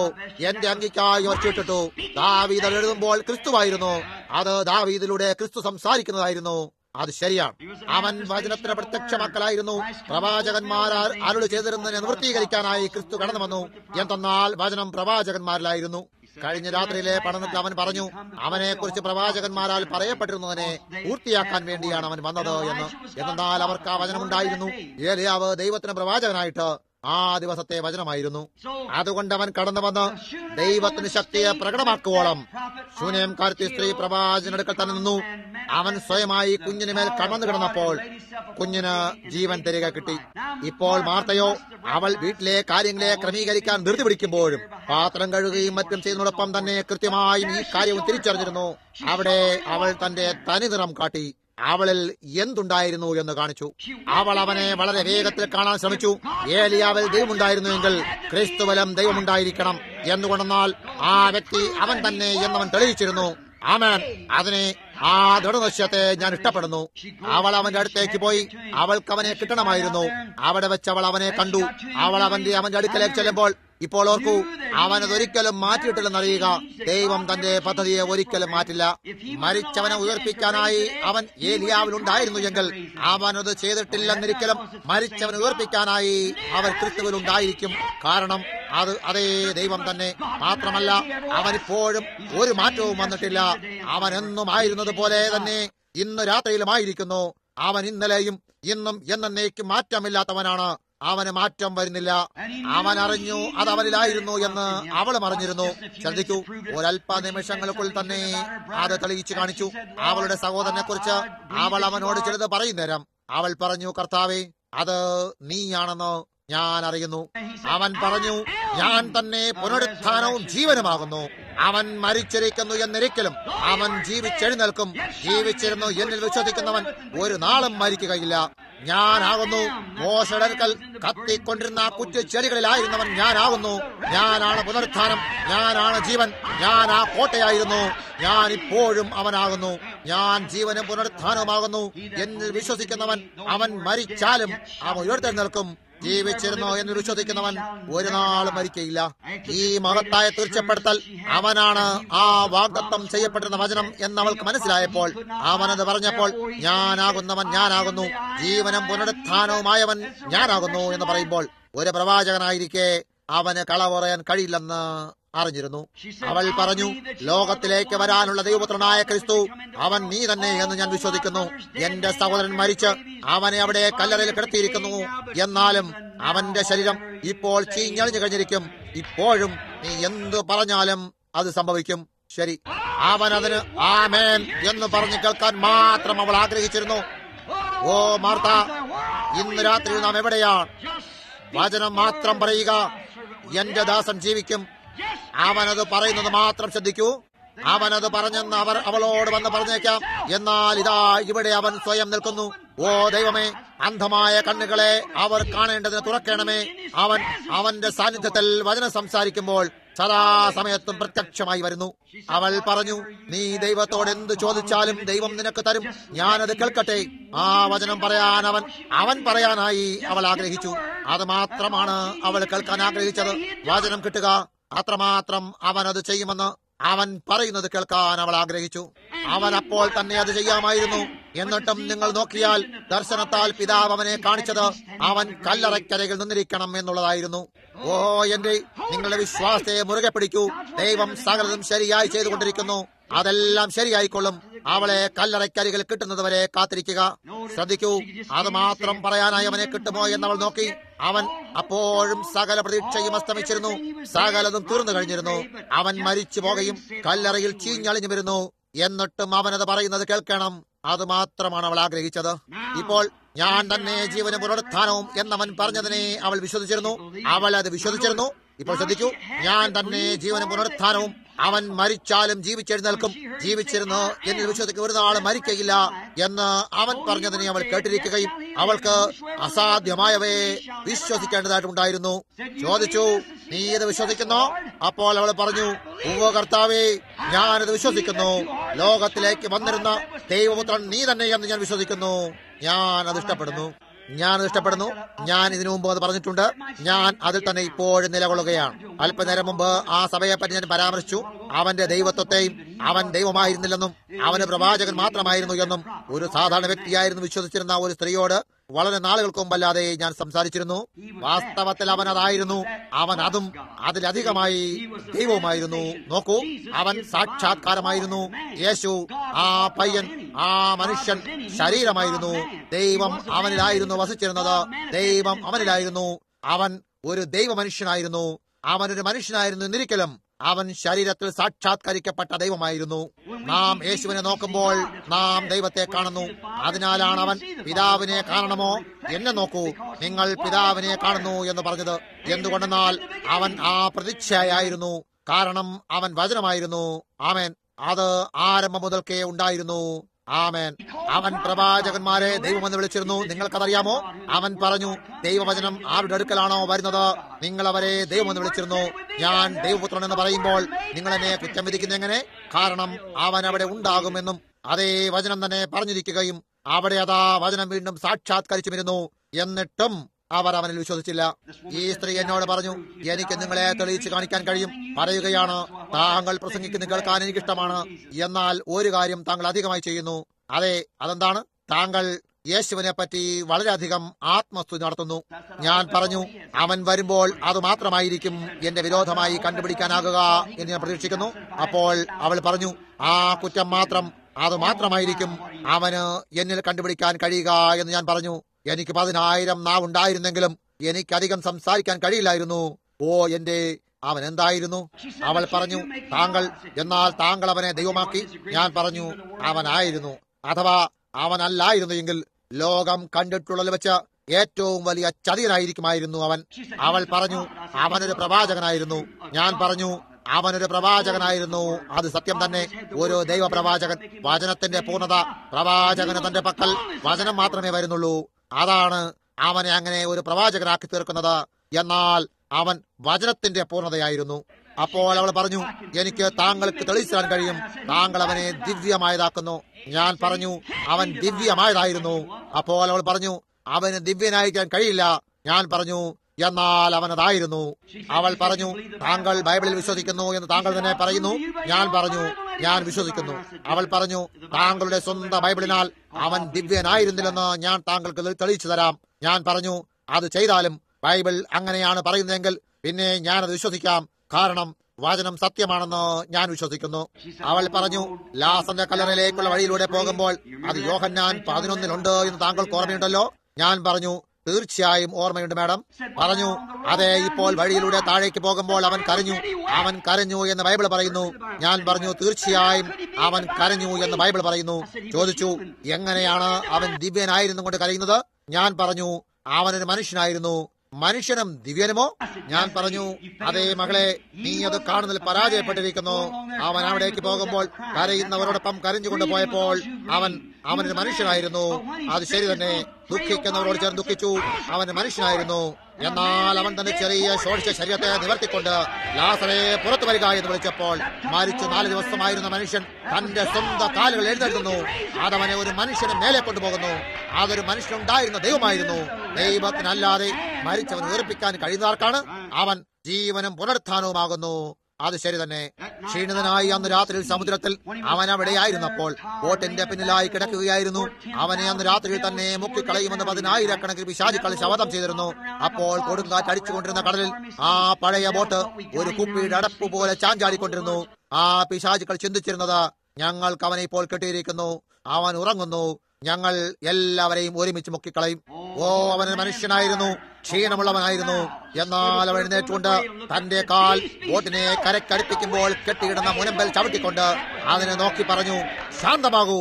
കാറ്റും തിരമാലകളും അവനനുസരിച്ചു. അതൊരു മനുഷ്യന്റെ മേലെയായിരുന്നു. അവൻ മലയിൽ നിന്നിറങ്ങുമ്പോൾ അവന് വിശന്നു. അവനൊരു മനുഷ്യനായിരുന്നു. എന്തെങ്കിലും ഭക്ഷിക്കാനായി ഉരുട്ടിയുടെ കഷ്ണമോ ഒരു അത്തിപ്പഴത്തിനോ മറ്റോ നോക്കിയിരുന്നു. എന്നാൽ അവൻ 5 അപ്പവും 2 മീനും കയ്യിലെടുത്ത് 5000 പേരെ തെറ്റിക്കുമ്പോൾ അത് ദൈവം ആ മനുഷ്യനിലായിരുന്നു. അത് ശരിയാണ്. ഓരോ മനുഷ്യരും എപ്പോഴെങ്കിലും ഒരു ചെറിയ വിധമെങ്കിലും ശരി അത് വിശ്വസിക്കും. എല്ലാ കവികളും വിശ്വസിച്ചിരുന്നു. ഒരുവൻ ഇങ്ങനെ എഴുതിയതിൽ ഒരാശ്ചര്യവുമില്ല. ജീവിച്ചുകൊണ്ട് തന്നെ അവൻ സ്നേഹിച്ചു, മരിച്ചുകൊണ്ട് അവൻ എന്നെ രക്ഷിച്ചു, അടക്കത്താൽ അവൻ എൻ പാപങ്ങളെ ദൂരമാക്കി, ഉയർത്തെഴുന്നേറ്റ് അവൻ എന്നേക്ക് നീരീകരിച്ചു. ഒരു നാൾ അവൻ വരുന്നു, ഓ മഹത്തായ നാൾ. എഡി പരനെറ്റ് അദ്ദേഹത്തിന്റെ പാട്ടുകളെ വിൽക്കാനാകില്ല. ഒരു നാൾ പരിശുദ്ധാത്മാവിന്റെ പ്രഭാവത്താൽ വിറങ്ങലിച്ചുകൊണ്ട് ഒരു പേന കയ്യിലെടുത്ത് അവൻ ഉദ്ഘാടന പാട്ടെഴുതി. അവൻ അതെഴുതുമ്പോൾ, യേശുവൻ നാമത്തിന് അധികാരത്തിൽ സകലനും ആർപ്പിടട്ടെ, ദൂതന്മാർ സാഷ്ടാംഗം നമിക്കട്ടെ, രാജകീയ കിരീടം കൊണ്ടുവരട്ടെ, സകലത്തിനും കർത്താവായി അവനെ കിരീടം ചൂടിക്കാം. ഹല്ലേലൂയ. തീർച്ചയായും അവനതായിരുന്നു എന്നാണ് നാം വിശ്വസിക്കുന്നത്. അതെ ശ്രീമാൻ. ആ നൂതന ദിവസത്തെ ചിന്തകളൊന്നും മാറി അവൾക്കിപ്പോൾ അസാധ്യമായതിനെ വിശ്വസിക്കേണ്ടതുണ്ട്. അതുപോലെ തന്നെ എന്തെങ്കിലും സംഭവിക്കുന്നത് കാണാനായി, പുതുജീവൻ കാണാനായി അസാധ്യമായതിനെ നിങ്ങൾക്ക് വിശ്വസിക്കേണ്ടതുണ്ട്. അവനത് തിരിച്ചറിയിക്കുന്നുവെങ്കിൽ, എന്നാൽ അവൻ വചനമാണെന്ന് അവൾ തിരിച്ചറിഞ്ഞിരിക്കുന്നു എങ്കിൽ പിന്നെ ആ അസാധ്യമായത് സംഭവിക്കാനിടയുണ്ട്. എന്നുകൊണ്ടെന്നാൽ അവൻ സൃഷ്ടാവാകുന്നു. അവൻ പറയുന്നത് സകലതും അവനോട് ചേർന്ന് നിൽക്കും. വിശ്വസിക്കുന്നവർക്ക് സകലതും സാധ്യമാണ്. അത് അവന്റെ വചനമാകുന്നു.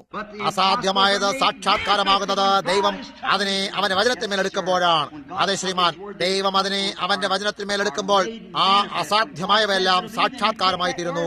അതങ്ങനെ സംഭവിക്കട്ടെ എന്ന് ദൈവം പറയുമ്പോൾ നിങ്ങൾ ആ വചനത്തിലെടുത്തുകൊണ്ട് ശ്രദ്ധിച്ചാൽ ആ അസാധ്യമായത് സംഭവിക്കുന്നതായി കാണാം. അത് തീർച്ചയായും ഉണ്ടാകും. എന്നാൽ ശ്രദ്ധിക്കൂ, അതെല്ലാം ആയിരുന്നിട്ട് മോൾ പറഞ്ഞു, ഇപ്പോഴും കർത്താവേ, ദൈവത്തോട് നീ എന്ത് ചോദിച്ചാലും ദൈവം അത് ചെയ്യും. അവനിൽ നിന്നും ആ വാക്ക് കടന്നു വന്നുവെങ്കിൽ അവൾക്കത് ഉണ്ടാകും എന്നറിഞ്ഞിരുന്നു. ആ വചനത്തെ എടുക്കുക, അത് മാത്രമാണ് അവൾക്ക് ആവശ്യമായിരുന്നത്. അതെ, അത് അവളുടെ ഏറ്റവും അന്ധകാരമ സമയമായിരുന്നു. യേശു കടന്നു വന്ന് വിളിച്ചു. ഓ, എന്തൊരു കാര്യമായിരുന്നു അവർ കണ്ടത്! ഒരു ഉയർത്തെഴുന്നേൽപ്പ്. അന്ധകാരത്തിന് മണിക്കൂറുകൾ വന്നിട്ടുള്ള മറ്റു ചിലരെ കൂടി നമുക്ക് നോക്കാം. ഒരിക്കൽ ഇയ്യോബ് എന്ന പേരോടുകൂടി അവരുണ്ടായിരുന്നു. ബൈബിളിലെ പഴയ പ്രവാചകന്മാരിൽ ഒരാളായിരുന്നു അവൻ. ഒരു മഹാനായ മനുഷ്യനായിരുന്നു അവൻ കർത്താവിനെ സ്നേഹിച്ചിരുന്നു. എപ്രകാരമാണോ എല്ലാം ചെയ്യേണ്ടത് എന്നവൻ അറിഞ്ഞത് പ്രകാരം അവൻ ചെയ്തു പോന്നു. അവനെ പതിരുപാറ്റാനായി സാത്താൻ ആഗ്രഹിച്ചിരുന്നു. അതുകൊണ്ട് അവൻ ഒരു ദിവസം ദൈവത്തോട് ചോദിച്ചു. അതെ, ദൈവം അവനോട് പറഞ്ഞു, കുറച്ചുകൂടി സ്പഷ്ടമാക്കിയാൽ, സാത്താനെ, നീ എവിടെയായിരുന്നു? അവൻ പറഞ്ഞു, ഓ, ഭൂമിയിൽ അങ്ങോട്ടും ഇങ്ങോട്ടുമായി ഊടാടി സഞ്ചരിച്ചുകൊണ്ടിരിക്കുകയായിരുന്നു. അവൻ ചോദിച്ചു, നീ എന്റെ ദാസനായ ഇയ്യോബിനെ ദൃഷ്ടിവെച്ചോ? ഭൂമിയിൽ അവനെ പോലെ മറ്റാരുമില്ല. അവൻ നിഷ്കളങ്കനും നേരുള്ളവനുമാകുന്നു. ഓ, അവൻ പറഞ്ഞു, തീർച്ചയായും നീ അവനെല്ലാം കൊടുത്തിരിക്കുന്നു. അവന് വേണ്ടി സകലതും ചെയ്തിരിക്കുന്നു. അവനൊരു മഹാനായ മനുഷ്യനെന്നത് തീർച്ചയാണ്. എന്നാൽ ഒരു തവണ നീ എനിക്ക് അവനെ തരിക, ഞാൻ ആ ഏകതാളത്തെ മാറ്റും. അവനെ കൊണ്ട് ഞാൻ നിന്റെ മുഖത്ത് നോക്കി നിന്നെ ശപിക്കുമാറാക്കും. അവൻ പറഞ്ഞു, നിനക്കത് ചെയ്യാവുന്നതാണ്. അതാണ് ഒരു വിശ്വാസിയുടെ മേലുള്ള അവന്റെ വിശ്വാസം. എന്തുകൊണ്ടാണ്? അവൻ അനന്തനാകുന്നു, അവൻ നിത്യനാകുന്നു. അവൻ ആരംഭം തുടങ്ങി അതിന്റെ അവസാനം വരെ അറിയുന്നു. സാത്താൻ അത് ചെയ്യാനാകില്ലെന്ന് അവൻ അറിഞ്ഞിരുന്നു. കാരണം അവൻ വചനമാകുന്നു. ഇയ്യോബ് എന്തു ചെയ്യുമെന്ന് അവൻ അറിഞ്ഞിരുന്നു. ഇപ്പോൾ ഓർക്കൂ, ഇയ്യോബ് അവനെ ചിരങ്ങളാൽ ബാധിച്ചു. അവന്റെ കുഞ്ഞുങ്ങളെ കൊന്നുകളഞ്ഞു. അവനുണ്ടായിരുന്ന സകലം എടുത്തു കളഞ്ഞു. അവന്റെ ആരോഗ്യം പോയിരുന്നു. അവന്റെ ആശ്വാസകർ വന്നതിന് ശേഷവും അവൻ ഒരു രഹസ്യ പാപിയാണെന്ന് ദോഷം ചുമത്തിയതല്ലാതെ അവർക്കും യാതൊന്നും ചെയ്യാനായില്ല. വയസ്സു ചെന്ന ഇയ്യോബ് അവൻ അത്രയേറെ ദുഃഖമുള്ള ആ ഇടത്തേക്ക് വന്നെത്തിയിരുന്നു. ആദ്യമായി നിങ്ങൾക്ക് തീവ്ര നൈരാശ്യത്തിലേക്ക് കടക്കേണ്ടതുണ്ട്. നിങ്ങളുടെ വഴിയിൽ ഏറ്റവും അവസാനത്ത് എത്തിച്ചേരേണ്ട സമയം നിങ്ങളിൽ കടന്നു വരേണ്ടതുണ്ട്. ഞാൻ ജനിച്ച ദിവസവും ഒരാൺ ജനിച്ചു എന്ന് പറഞ്ഞ് രാത്രി നശിച്ചു പോകട്ടെ എന്നവൻ പറയുമ്പോൾ തന്റെ വഴിയുടെ അന്ത്യത്തിലെത്തിയിരുന്നു. സൂര്യൻ പ്രകാശിക്കാതെയും രാത്രിയിൽ ചന്ദ്രൻ പ്രകാശം കൊടുക്കാതെയും ഇരിക്കട്ടെ, ആ പേരൊരിക്കലും പറയാതിരിക്കട്ടെ. അത്തരത്തിലെ നൈരാശ്യത്തുമ്പോഴാണ് യേശു കടന്നു വരുന്നത്. അവൻ താഴേക്ക് നോക്കി ഇങ്ങനെ പറഞ്ഞു, ഞാനൊരു മനുഷ്യനായി ഒരു പുഷ്പം ചത്താലും അത് വീണ്ടും വസന്തമാകുമ്പോൾ കടന്നു വരുന്നത് ഞാൻ കാണുന്നു. ഒരു മരം അടിപതറിയാലും ജലത്തിന്റെ മണത്താൽ അത് വീണ്ടും കടന്നു വരുന്നു.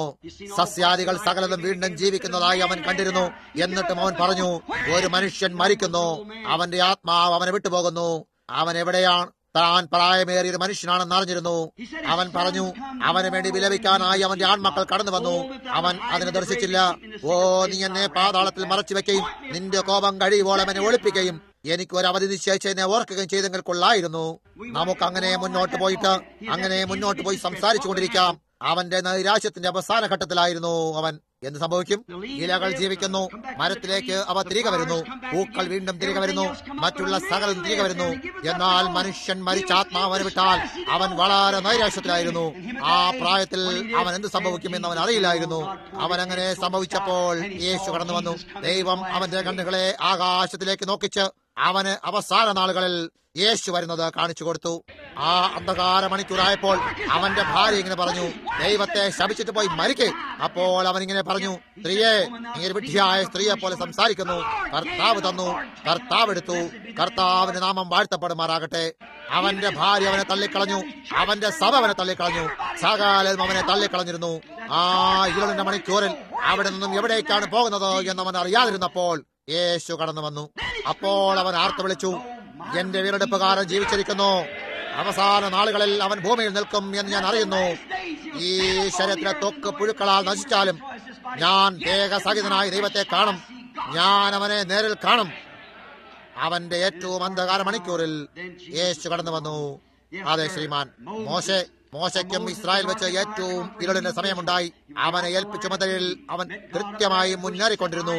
അവിടെ കുറ്റിക്കാട്ടിൽ വെച്ച് ദൈവം അവനെ സന്ധിച്ചിരുന്നു. അപ്പോൾ പറയപ്പെട്ടു, ഞാനാകുന്നവൻ ഞാനാകുന്നു. അവൻ കടന്നു പോകുകയും അവന്റെ പ്രവൃത്തി അനുകരിക്കാൻ ശ്രമിച്ച എംബ്രോസും എന്നോസിനുമേലും മറ്റെല്ലാത്തിനുമേലും അവൻ ജയിച്ചു. ഇതിലെല്ലാം അവൻ ദൈവത്തോട് വിശ്വസ്തനായി നിന്നു. അവസാനമായി അവൻ ഇസ്രായേലിനെ കൊണ്ട് അത് വിശ്വസിപ്പിച്ചു. ഇതാ അവൻ ഇസ്രായേൽ നിന്ന് പുറത്തു വന്ന് വാഗ്ദത്ത ദേശത്തേക്ക് പോകുമ്പോൾ നീ എന്നെ ഈ പർവ്വതത്തിൽ ആരാധിക്കും എന്ന് അവിടെ വെച്ച് ദൈവം പറഞ്ഞിരുന്നു. അത് ദൈവത്തിന്റെ വചനമായിരുന്നു. മോശയ്ക്ക് ആ പർവ്വതത്തിൽ പോകേണ്ടതാണ് എന്നറിഞ്ഞിരുന്നു. ആമേൻ. ദൈവം അങ്ങനെ പറഞ്ഞിരുന്നു. ഒരു ഫറവോനും അവനെ കൊല്ലാൻ കഴിയില്ല, ഒരു പിശാചിനും അവനെ കൊല്ലാൻ കഴിയില്ല, യാതൊന്നിനും അവനെ കൊല്ലാൻ കഴിയില്ല. അവൻ ആ പർവ്വതത്തിലേക്ക് വരികയാണ്. ആമേൻ. ഹല്ലേലൂയ. ഞാൻ ഭക്തി പരവശരായിത്തീരുന്നു. അവൻ ആ പർവ്വതത്തിലേക്ക് പോകുകയാണ്. അങ്ങനെ തന്നെ നാം നമ്മുടെ വഴിയിലായി മഹത്വത്തിലേക്ക് വെച്ചോണ്ടിരിക്കുന്നു. യാതൊന്നും നമ്മെ നിർത്താൻ പോകുന്നില്ല. ഇല്ല ശ്രീമാൻ, ദൈവം തന്റെ വചനത്തെ സമർത്ഥിക്കാൻ പോകുന്നു. എന്ത് സംഭവിക്കുന്നു എന്ന് ഞാൻ കാര്യമാക്കുന്നില്ല. എങ്ങനെയൊക്കെയായാലും അവനത് ചെയ്യാൻ പോകുന്നു. അതെ, അവന്റെ വഴിയിൽ നിർദ്ദേശിക്കപ്പെട്ടിരുന്ന വഴിയിൽ തന്നെയായിരുന്നു. ഇവിടെ അവൻ പർവ്വതങ്ങളിടയിൽപ്പെട്ട് ഞെരങ്ങുന്നു. അവന്റെ പിന്നിലായി ഒരു ബഹളവും മുഴക്കവും അവൻ കേൾക്കുകയും ശ്രദ്ധിക്കുകയും ചെയ്യുന്നു. അതെന്തായിരുന്നു? ആയിരങ്ങളായി ഫറവോന്റെ രഥങ്ങൾ പടച്ചട്ടയണിഞ്ഞ കുന്തങ്ങൾ മറ്റുമേന്തി അവരെ ഓടിച്ചിട്ട് ചവിട്ടി തേച്ചു കളയേണ്ടതിന് വന്നുകൊണ്ടിരുന്നു. അവിടെ അതാ ചെങ്കടൽ അവന്റെ വഴി അടച്ചിരിക്കുന്നു. അവൻ എന്ത് ചെയ്യാനാകും? അവൻ കടന്നുപോയി. അവൻ നിരാശനായി തീർന്നു. ജനങ്ങളെല്ലാം നിലവിളിക്കുകയാണ്. ഓ, ഇപ്പോൾ നമ്മൾ എവിടേക്ക് പോകും? ഫറവോൻ നമ്മെ കൊല്ലും. അവന്റെ വാളുകൾ നമ്മിലൂടെ കടന്നുപോകും. നമ്മുടെ കുഞ്ഞുങ്ങൾ ഈ വനാന്തര വെച്ച് തന്നെ മരിച്ചു പോകും. മോശ നിലവിളിച്ചു, ഓ ദൈവമേ. അപ്പോൾ യേശു കാഴ്ചയിൽ വന്നു. അഗ്നിസ്തംഭം അവനായിരുന്നു. അത് ശരിയാണ്. അവൻ താഴേക്ക് വന്ന് അവനും അപായത്തിനും ഇടയിലായി തൂങ്ങിക്കിടന്നു. ആമേൻ. അവൻ നമ്മുടെ ഇടനിലക്കാരനാണ്. അവനാണ് ഇടയ്ക്ക് നിൽക്കുന്നവൻ. ആമേൻ. ഒരു മധ്യസ്ഥൻ. അവൻ അവിടെ നിന്നു. അവിടെ തന്നെ നിന്നു. അതിനെ എന്തെങ്കിലും ചെയ്തേ മതിയാവൂ എന്ന് ശ്രമിച്ചു നോക്കാൻ വന്ന ഇസ്രായേൽക്കാർക്ക് ഇരുട്ടായിരുന്നു. അതിലൂടെ കടന്നു പോകേണ്ടതിന് അവൻ അവർക്ക് വെളിച്ചമായിരുന്നു. അടുത്ത പ്രഭാതത്തിൽ കാറ്റ് വളരെ ശക്തി അടിക്കാൻ തുടങ്ങിയപ്പോൾ ആ രാത്രിയിൽ അവൻ എന്താണ് ചെയ്തത്? അവൻ ഒരു അഗ്നിസ്തംഭത്തിന്റെ രൂപത്തിലായി വരേണ്ടി വന്നു. അവനിപ്പോഴും അതേ അഗ്നിസ്തംഭമാണെന്ന് ഓർത്തിരിക്കുക. അതെ ശ്രീമാൻ. അവൻ ഭൂമിയിലായിരുന്നപ്പോൾ എന്ത് പറഞ്ഞു? ഞാൻ ദൈവത്തിൽ നിന്നും വന്നു, ദൈവത്തിങ്കിലേക്ക് പോകുന്നു. അവന്റെ മരണത്തിനും അടക്കത്തിനും പുനരുത്ഥാനത്തിനും ആരോഹണത്തിനും ശേഷം വിശുദ്ധ പൗലോസ് അവൻ ദമാസ്കസിലേക്ക് പോകുമ്പോൾ അവനെ ആ അഗ്നിസ്തംഭം നിലത്ത് തള്ളിയിട്ടു. അവൻ ഒരു എബ്രായനായിരുന്നു എന്ന് ഓർക്കുക. അവൻ ഇങ്ങനെയല്ലേ ചോദിച്ചത്? അവൻ ചോദിച്ചു, കർത്താവേ നീ ആരാണ്? ഇംഗ്ലീഷ് ഭാഷയിലെ വലിയ അക്ഷരങ്ങളായ LORD, എന്നാൽ എലോഹിം. ഞാൻ ആരെയാണ് ഉപദ്രവിക്കുന്നത്? നീ ആരാണ്? അവൻ പറഞ്ഞു, ഞാൻ യേശുവാകുന്നു. ആമേൻ. ഹല്ലേലൂയ. അവൻ ആദ്യനും അന്ത്യനുമാകുന്നു. അവൻ എന്നും അങ്ങനെ തന്നെ. കുറഞ്ഞൊന്നു കഴിഞ്ഞാൽ ലോകം എന്നെ കാണുകയില്ല, നിങ്ങളോ എന്നെ കാണും. ഞാൻ നിങ്ങളിലും നിങ്ങളോടൊപ്പം ഉണ്ടായിരിക്കും. അതേ അഗ്നിസ്തംഭം, അതേ ദൈവം, അതേ കാര്യം തന്നെ മാറ്റമില്ലാത്ത വാഗ്ദാനവുമായി തന്റെ വചനത്തെ സാക്ഷാത്കരിക്കുന്നു. ഞാൻ തന്നെ ജീവനും പുനരുത്ഥാനവുമാകുന്നു. ആയിരുന്നവനും ആയിരിക്കുന്നവനും വരാനിരിക്കുന്നവനും ഞാൻ തന്നെ. അതെ ശ്രീമാൻ. അതെ, ഞങ്ങളുടെ പിതാക്കന്മാർ മരുഭൂമിയിൽ വെച്ച് മന്ന തിന്നു. അവൻ പറഞ്ഞു, അവരെല്ലാവരും മരിച്ചു. എന്നാൽ ഞാനാകുന്നവൻ ഞാനാകുന്നു. മോശെ കത്തിക്കൊണ്ടിരുന്ന കുറ്റിച്ചെടിയിലെ അതായിരുന്നു ഞാനാകുന്നവൻ. ഞാൻ ഇന്നും ഞാനാകുന്നവനാകുന്നു. ഞാനായിരുന്നു എന്നല്ല, സദാസമയത്തും വർത്തമാന കാലത്തിലെ ഞാനാകുന്നവൻ. നാം ഇവിടെ കണ്ടുപിടിച്ചെന്നാൽ മോശ ഇവിടെ മൂലയ്ക്കിരിക്കുകയും ക്രിസ്തു ഇറങ്ങി വരികയും ചെയ്യുന്നു. ഇപ്പോൾ ബൈബിൾ അത് പറയുന്നു. അതായത് മിസ്രയീമിലെ നിക്ഷേപങ്ങളെക്കാൾ മോശയെ ക്രിസ്തുവിനെ നിന്ന വലിയതൊന്നെണ്ണി. ക്രിസ്തുവിനെ നിന്ന ക്രിസ്തു അഭിഷേകമായിരുന്നു. ദൈവത്തൊന്നും പുറപ്പെട്ടു വന്ന ലോഗോസ്, ആ ദൂതൻ ക്രിസ്തുവായിരുന്നു എന്ന് ഏതൊരു ബൈബിൾ വായനക്കാരനും അറിയാം.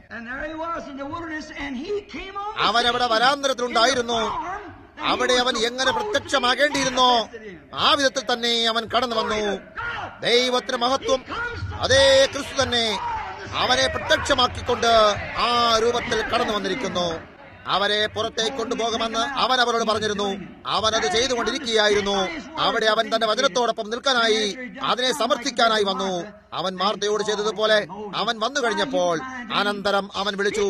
അവൻ ചോദിച്ചു, മോശേ, നീ എന്നോട് കരയുന്നതിനാണ്? നിങ്ങൾ മുന്നോട്ട് പോയിക്കൊള്ളുക എന്ന് ഈ ജനങ്ങളോട് പറയുക. 2 മണിക്കൂറിൽ ചെങ്കടൽ തുറന്നു വന്നു. ദൈവവചനത്തിന്റെ പൂർത്തീകരണത്തിനായി അവരുടെ യാത്രയിൽ അവർ അതിലൂടെ കടന്നുപോയി. അതെ, മോശയ്ക്ക് അന്ധകാര സമയം, അനന്തരം യേശു കടന്നു വന്നു. നമുക്കിപ്പോൾ സമയമുണ്ട്.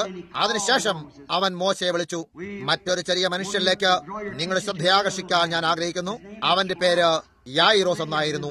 അവരിൽപ്പെട്ട അനേകർ ഇന്നും ലോകത്തുണ്ട്. അവൻ രഹസ്യ വിശ്വാസിയായിരുന്നു. അവൻ യേശുവിനെ സ്നേഹിച്ചിരുന്നു. അവൻ അവനെ കുറിച്ച് കേട്ടിരുന്നു. അവൻ അവനിൽ വിശ്വസിച്ചിരുന്നു. എന്നാൽ നിങ്ങൾ നോക്കൂ, അവൻ ആദ്യം തന്നെ സ്വയം ഒരു വിഭാഗീയ സഭയിൽ അംഗത്വമെടുത്തിരുന്നു. അതെ, അവനത് ഉപേക്ഷിച്ച് പുറത്തു വന്ന് ഏറ്റുപറയാൻ കഴിഞ്ഞിരുന്നില്ല. അവനത് വിശ്വസിച്ചിരുന്നു. എന്നാൽ അവനത് ഏറ്റുപറയാൻ കഴിഞ്ഞിരുന്നില്ല. അതുകൊണ്ട് അവൻ അവിശ്വാസികളുമായി ചേർന്ന് നടക്കേണ്ടിയിരുന്നു. എന്നാൽ അവൻ ശരിക്കും വിശ്വസിച്ചിരുന്നു. ഒരു മനുഷ്യൻ ആ വിധത്തിലായി തീരുമ്പോൾ ചില നേരങ്ങളിൽ ദൈവം അവനെ ചില ഏറ്റുമുട്ടലിലേക്ക് കൊണ്ടുവരുന്നത് നിങ്ങൾക്കറിയാം. നൈരാശ്യമുണ്ടാകുമ്പോഴാണ് നാം വാസ്തവമായും നമ്മുടെ നിറത്തെ കാണിക്കുന്നത്. നാം വാസ്തവമായും എന്തായിരിക്കുന്നു. അതിനാൽ അവൻ അവിടെയായിരുന്നു. ആദ്യം തന്നെ അവിശ്വാസികളുമായി ചേർന്നിരിക്കുകയും അവൻ അവിടെ കടന്നു ചെന്ന് തന്റെ പേരിനെ ആ പുസ്തകത്തിലും മറ്റും എഴുതി ചേർക്കുകയും ചെയ്തിരുന്നു. അവനൊരു പുരോഹിതനായിരുന്നു. അതുകൊണ്ട് അവന് ആ ഏറ്റുപറച്ചിൽ നടത്താൻ കഴിയില്ലായിരുന്നു. കാരണം അതവന്റെ അന്നത്തിന്റെ ചീട്ടായിരുന്നു. അതുകൊണ്ട് എന്നാൽ അവൻ എപ്പോഴും യേശുവിനെ സ്നേഹിച്ചിരുന്നു. ഒരു ദിവസം അവന്റെ കുഞ്ഞു മോൾക്ക് രോഗം പിടിപെട്ടു. അവൻ ഒരു സംശയവുമില്ല, ആ മനുഷ്യൻ അവൻ അങ്ങനെയായിട്ട് ഡോക്ടറെ വിളിച്ചിരിക്കാം. ഡോക്ടർ വന്ന് കുട്ടിയെ പരിശോധിച്ചു. അവളുടെ പനി മോശമായി വന്നുകൊണ്ടിരുന്നു. കുറെ നേരം കൂടെ കഴിഞ്ഞപ്പോൾ അവൾക്ക് അത്രയേറെ ചൂട് കൂടിയിട്ടും മറ്റെല്ലാമായിട്ടും അവൾ മരിക്കേണ്ട വക്കിലേക്ക് വന്നു. അവൻ തീവ്ര ദുഃഖത്തിലായി തീർന്നു. അവൻ എന്തെങ്കിലും ചെയ്തേ മതിയാവും. അവൻ എന്ത് ചെയ്യണമെന്ന് അറിയില്ലായിരുന്നു. അപ്പോൾ അവൻ ചിന്തിച്ചു, അവൻ എവിടെയാണ്?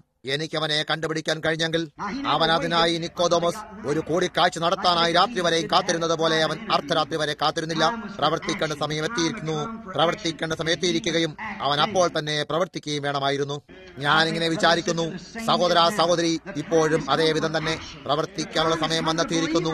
വിശ്വസിക്കുകയോ വിശ്വസിക്കാതിരിക്കാനോ ചെയ്യാനുള്ള സമയം വന്നിരിക്കുന്നു.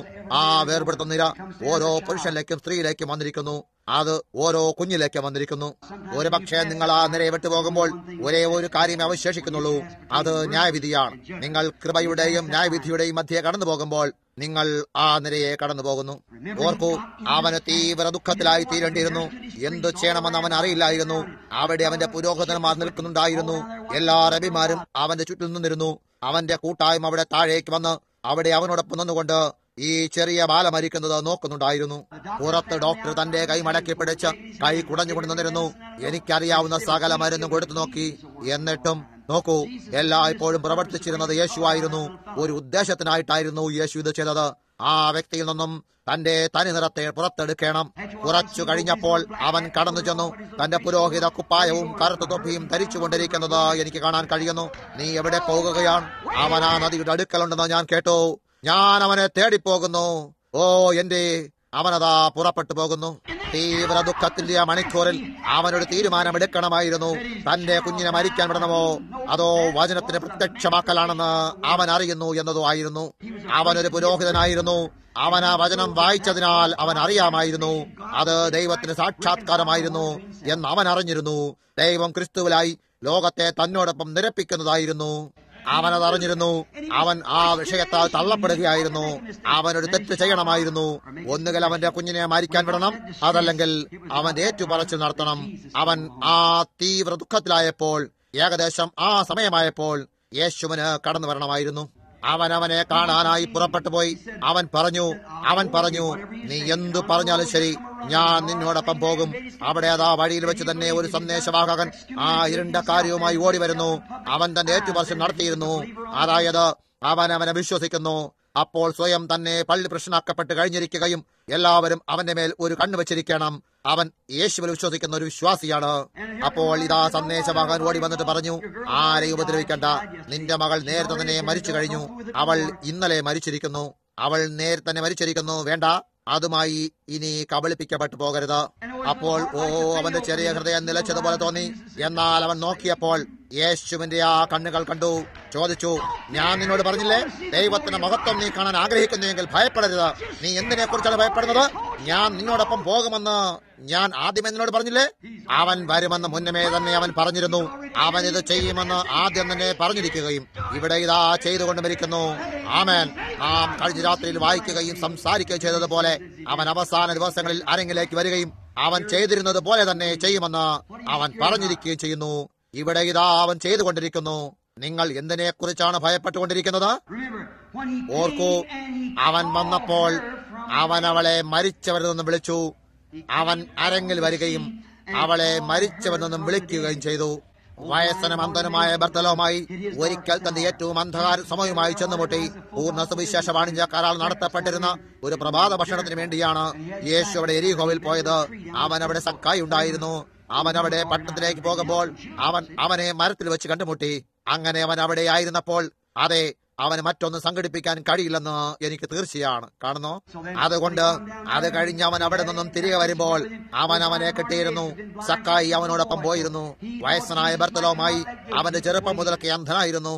അതുകൊണ്ട് യേശു പടിവാതിലൂടെ കടന്നു വരുമെന്ന് വിചാരിച്ചിട്ട് അവൻ കാത്തുകൊണ്ടിരുന്നു. അല്പനേരം കഴിയുമ്പോൾ അവനൊരു ആരാവാരം കേട്ടു.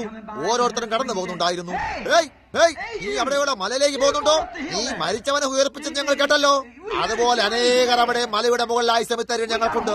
നീ മിശികയാണെങ്കിൽ, നീയാണ് ആ മിശികയെങ്കിൽ ഇവിടെ കടന്നു വന്ന് ആ മരിച്ചവനെ ഉയർപ്പിക്കൂ എന്ന് പുരോഹിതൻ പറയുന്നത് അവന് കേൾക്കാമായിരുന്നു.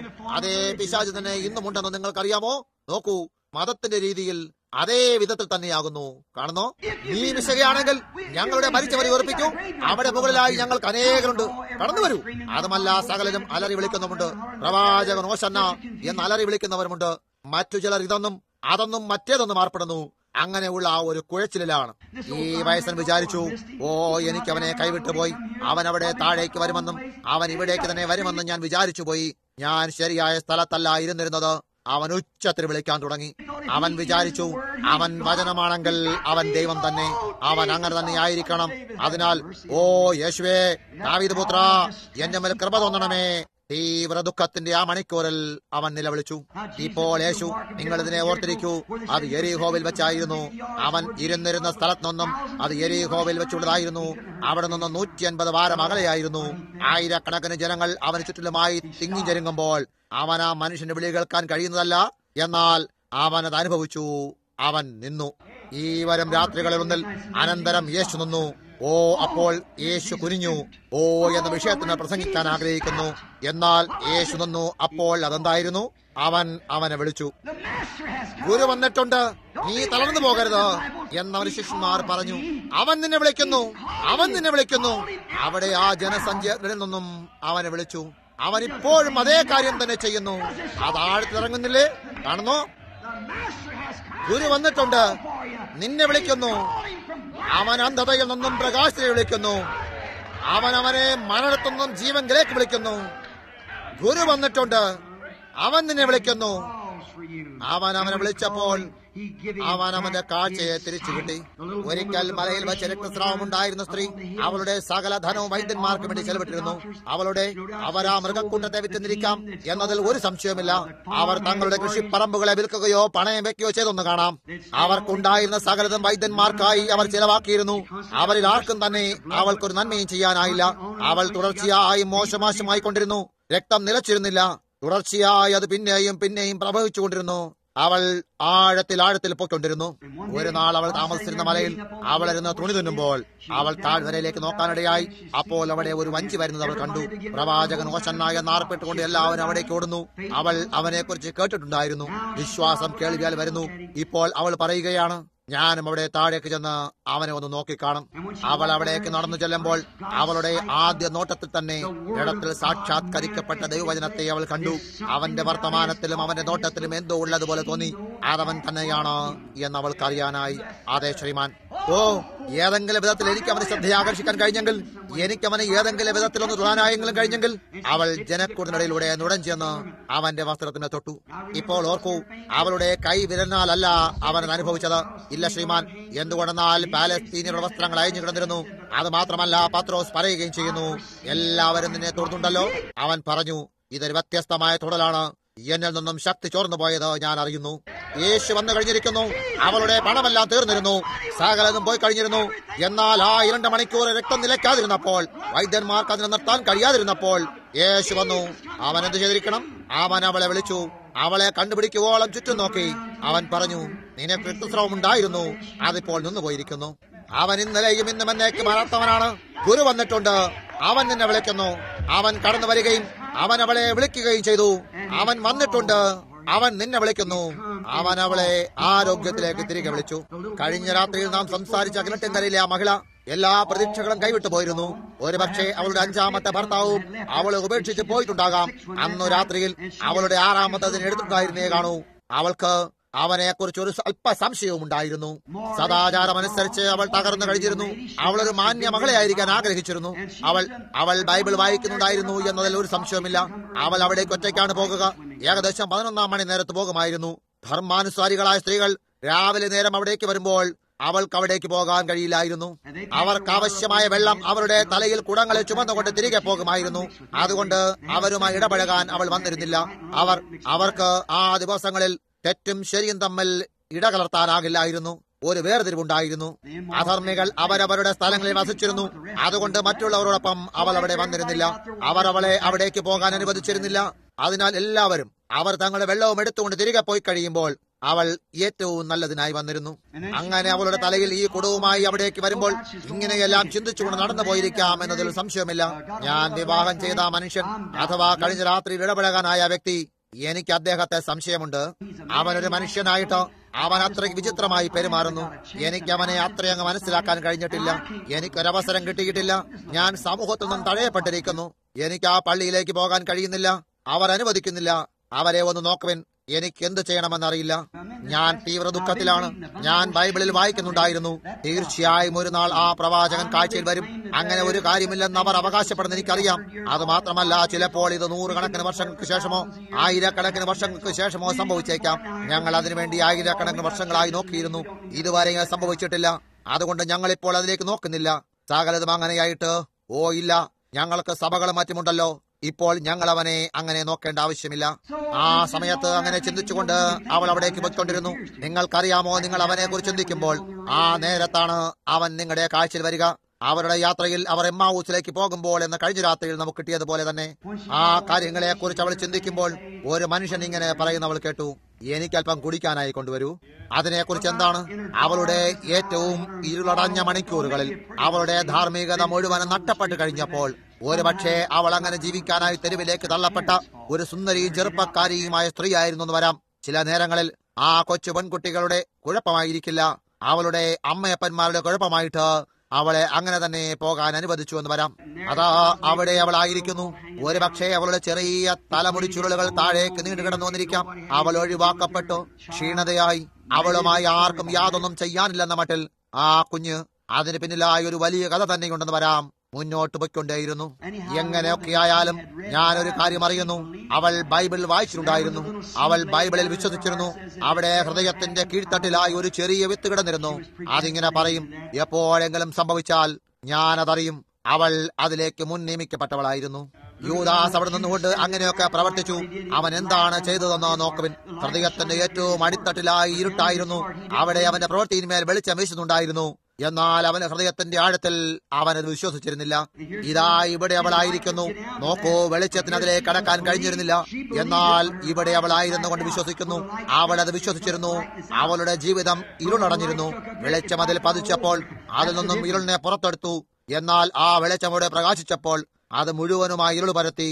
അതാണ് വ്യത്യാസം. നോക്കൂ, അവൾ ആ ഉദ്ദേശത്തിനാണ് ജനിച്ചത്. അവൾ പറഞ്ഞു അവൾക്ക് എത്ര ഭർത്താക്കന്മാർ ഉണ്ടായിരുന്നു എന്ന് അവൻ പറയുമ്പോൾ അവൾ സംഭവിച്ചെന്താണ്? ആ ഒരൊറ്റ കാര്യത്തിൽ തന്നെ അവൾ വിസ്മയിച്ചു പോയി. അവൾ തീവ്ര ദുഃഖത്തിലായി തീർന്നു. അവൾ പറഞ്ഞു, യജമാനനെ, നീയൊരു പ്രവാചകൻ തന്നെ. ഞാനത് മനസ്സിലാക്കുന്നു. മിശിഹ വരുമ്പോൾ അവൻ ഈ കാര്യങ്ങൾ ചെയ്യപ്പെടുമെന്ന് ഞാൻ അറിയുന്നു. അത് കഴിഞ്ഞപ്പോൾ അവൻ അവളെ വിളിച്ചു. അനന്തരം അവൻ അവളെ വിളിച്ചു. നിന്നോട് സംസാരിക്കുന്ന ഞാൻ തന്നെ അവൻ. ദൈവവചനത്താൽ അവൾ അത് തിരിച്ചറിഞ്ഞു. അവൻ അവളെ അവളുടെ പാപങ്ങളിൽ നിന്നും ജീവനിലേക്ക് തിരികെ വിളിച്ചു. അവളുടെ പേർ ബൈബിൾ ഉണ്ടായിരിക്കുകയും ഇന്ന് അവൾക്ക് നിത്യജീവൻ കിട്ടിയുമിരിക്കുന്നു. അതേ വിധത്തിൽ തന്നെ അവന് നിങ്ങളെയും വിളിക്കാൻ കഴിയും. എന്തുകൊണ്ടെന്നാൽ അവൻ ഇന്നലെയും ഇന്നും എന്നേക്കും അനന്യൻ തന്നെ. അതെ, അവളുടെ ധാർമ്മികത പോയി കഴിഞ്ഞിരുന്നു. അപ്പോഴേക്കും അവൻ ആ ഹൃദയവിചാരം വെളിപ്പെടുത്താൻ കഴിയുമെന്ന് അവൾ അറിഞ്ഞിരുന്നു. അത് ആ മിശിഹ തന്നെ ആയിരിക്കണമെന്ന് അവൾ അറിഞ്ഞിരുന്നു. അത് കഴിഞ്ഞപ്പോൾ യേശു പറഞ്ഞു, ഞാൻ തന്നെ അവൻ അത് തന്നെയായിരുന്നു എന്നവൾ അറിഞ്ഞിരുന്നു. ഒരിക്കൽ ശിഷ്യന്മാർ വഞ്ചിയിൽ കയറുമ്പോൾ സകല പ്രതീക്ഷകളും അസ്തമിച്ചിരുന്നു. കൊടുങ്കാറ്റുകൾ അവർ യേശുവിനെ കൂടാതെയാണ് പോയത്. ആ കൊടുങ്കാറ്റ് ലാസറിന്റെ വീട്ടിനെന്ന പോലെ ആയിരുന്നു ആ കൊടുങ്കാറ്റും സകല പ്രതീക്ഷകളും നഷ്ടപ്പെട്ടിരുന്നു. ആ ചെറിയ വഞ്ചി നിറയെ വെള്ളം നിറഞ്ഞു കഴിഞ്ഞിരുന്നു. അവർ അലറി വിളിക്കുകയും കരയുകയും ചെയ്യുന്നുണ്ടായിരുന്നു. ഒരുപക്ഷെ പ്രാർത്ഥിച്ചുകൊണ്ട് പോകുന്നുണ്ടായിരിക്കാം. ഇടിമിന്നൽ മിന്നുന്നുണ്ടായിരുന്നു. വഞ്ചി നിറഞ്ഞു വെള്ളം, കപ്പൽ പായ്മരം ഒടിഞ്ഞു വീണേക്കാം, പങ്കായം പൊട്ടിപ്പോയെന്നിരിക്കാം. അവരിൽ ഒരാൾ മറ്റേയാളെ കെട്ടിപ്പിടിച്ചുകൊണ്ട് കരയുന്നുണ്ടായിരുന്നു. ശരിക്കും വാസ്തവമായ അന്ധകാരത്തിന്റെ മണിക്കൂറിൽ അനന്തരം യേശു നടന്നു വന്നു. എന്നാൽ അവർക്ക് അവനൊരു നിഴൽ പോലെ തോന്നി. അവൻ സംഭ്രമജനകമായ വിധം കാണപ്പെട്ടു. ഒരു ആത്മാവിനെ പോലെ ആയിരുന്നിട്ട് അവർ ഭയത്താൽ അലറി വിളിച്ചു. അത് തന്നെയാണ് ഇന്നത്തെ കുഴപ്പവും. നിങ്ങളുടെ അന്ധകാര സമയത്ത് യേശു വരുന്നു. അപ്പോൾ നിങ്ങൾ അതിനെക്കുറിച്ച് ഭയക്കുന്നു. അതെന്താണെന്ന് നിങ്ങൾക്ക് മനസ്സിലാകുന്നില്ല. അതെന്തായിരുന്നുവെന്ന് അവർക്ക് മനസ്സിലായില്ല. അവർ വിളിച്ചു, ഓ, അതൊരാത്മാവാണ്. അവർ നിലവിളിക്കുന്നുണ്ടായിരുന്നു. അനന്തരം അവൻ അവരെ വിളിച്ചു പറഞ്ഞു, ഭയപ്പെടരുത്, ഇത് ഞാനാകുന്നു. അന്ധകാരത്തിലെ ഏറ്റവും പരമോന്നത മണിക്കൂറിൽ അവരുടെ സഹായത്തിനായി യേശു കടന്നു വരുന്നു. ആ വിധത്തിലാണ് അവൻ എപ്പോഴും ചെയ്യാറുള്ളത്. അന്ധകാരത്തിന്റെ പരമോന്നതയിൽ അനന്തരം അവരുടെ അടുക്കലെത്തി യേശു സ്വയം അവനെ പ്രത്യക്ഷമാക്കി. പത്രോസ് ചോദിച്ചു, അത് നീയാണെങ്കിൽ വെള്ളത്തിന്മേൽ നടന്നു പോകാൻ എന്നെ ക്ഷണിച്ചാലും? യേശു പറഞ്ഞു, വന്നോളൂ. എന്താണ് നിങ്ങൾക്കറിയാമോ സുഹൃത്തുക്കളെ, ഈ അവസാന ദിവസങ്ങളിൽ അവൻ അവർക്കായി വളരെ വേഗം വരാൻ പോകുന്നു. ഇപ്പോൾ സഭ ഈ അന്ധകാര സമയത്ത് എത്തിച്ചേർന്നിരിക്കുന്നു എന്നത് വളരെ വിചിത്രമായിരിക്കുന്നില്ലേ? ഞാൻ ഇവിടെ ചിലത് പറയാൻ പോകുന്നു. ഇതൊരു ഉപദേശമല്ല, ഞാൻ പ്രവചിക്കുകയാണ്. എന്താണ് സംഭവിച്ചിരിക്കുന്നു എന്ന് നിങ്ങൾക്കറിയാമോ? എന്റെ വാക്കിനെ അടിവരയിട്ടുകൊള്ളുക. വളരെ വേഗത്തിൽ സകല വിഭാഗീയ സഭകളും ഒരു എക്യൂമിനിക്കൽ കൗൺസിലിലേക്ക് വന്നു ചേരാൻ പോകുന്നു. അവർ അങ്ങനെ ചെയ്തില്ല എങ്കിൽ അവർക്ക് കൗൺസിലിന്റെ പിന്താങ്ങൽ ഉണ്ടായിരിക്കില്ല. അതിനാൽ അവരെ ബഹിഷ്കരിച്ചു കളയുകയും മാത്രമല്ല, ഈ സഭകളിലേക്കോ മറ്റേതൊരു സഭയിലേക്കോ നിങ്ങളുടെ സ്വന്തം സഭ ഏതാണെന്ന് തെളിയിക്കാത്ത പക്ഷം ആർക്കും തന്നെ പോകാൻ കഴിയുകയോ നിങ്ങൾക്ക് വിൽക്കാനോ വാങ്ങാനോ കഴിയുന്നതുമല്ല.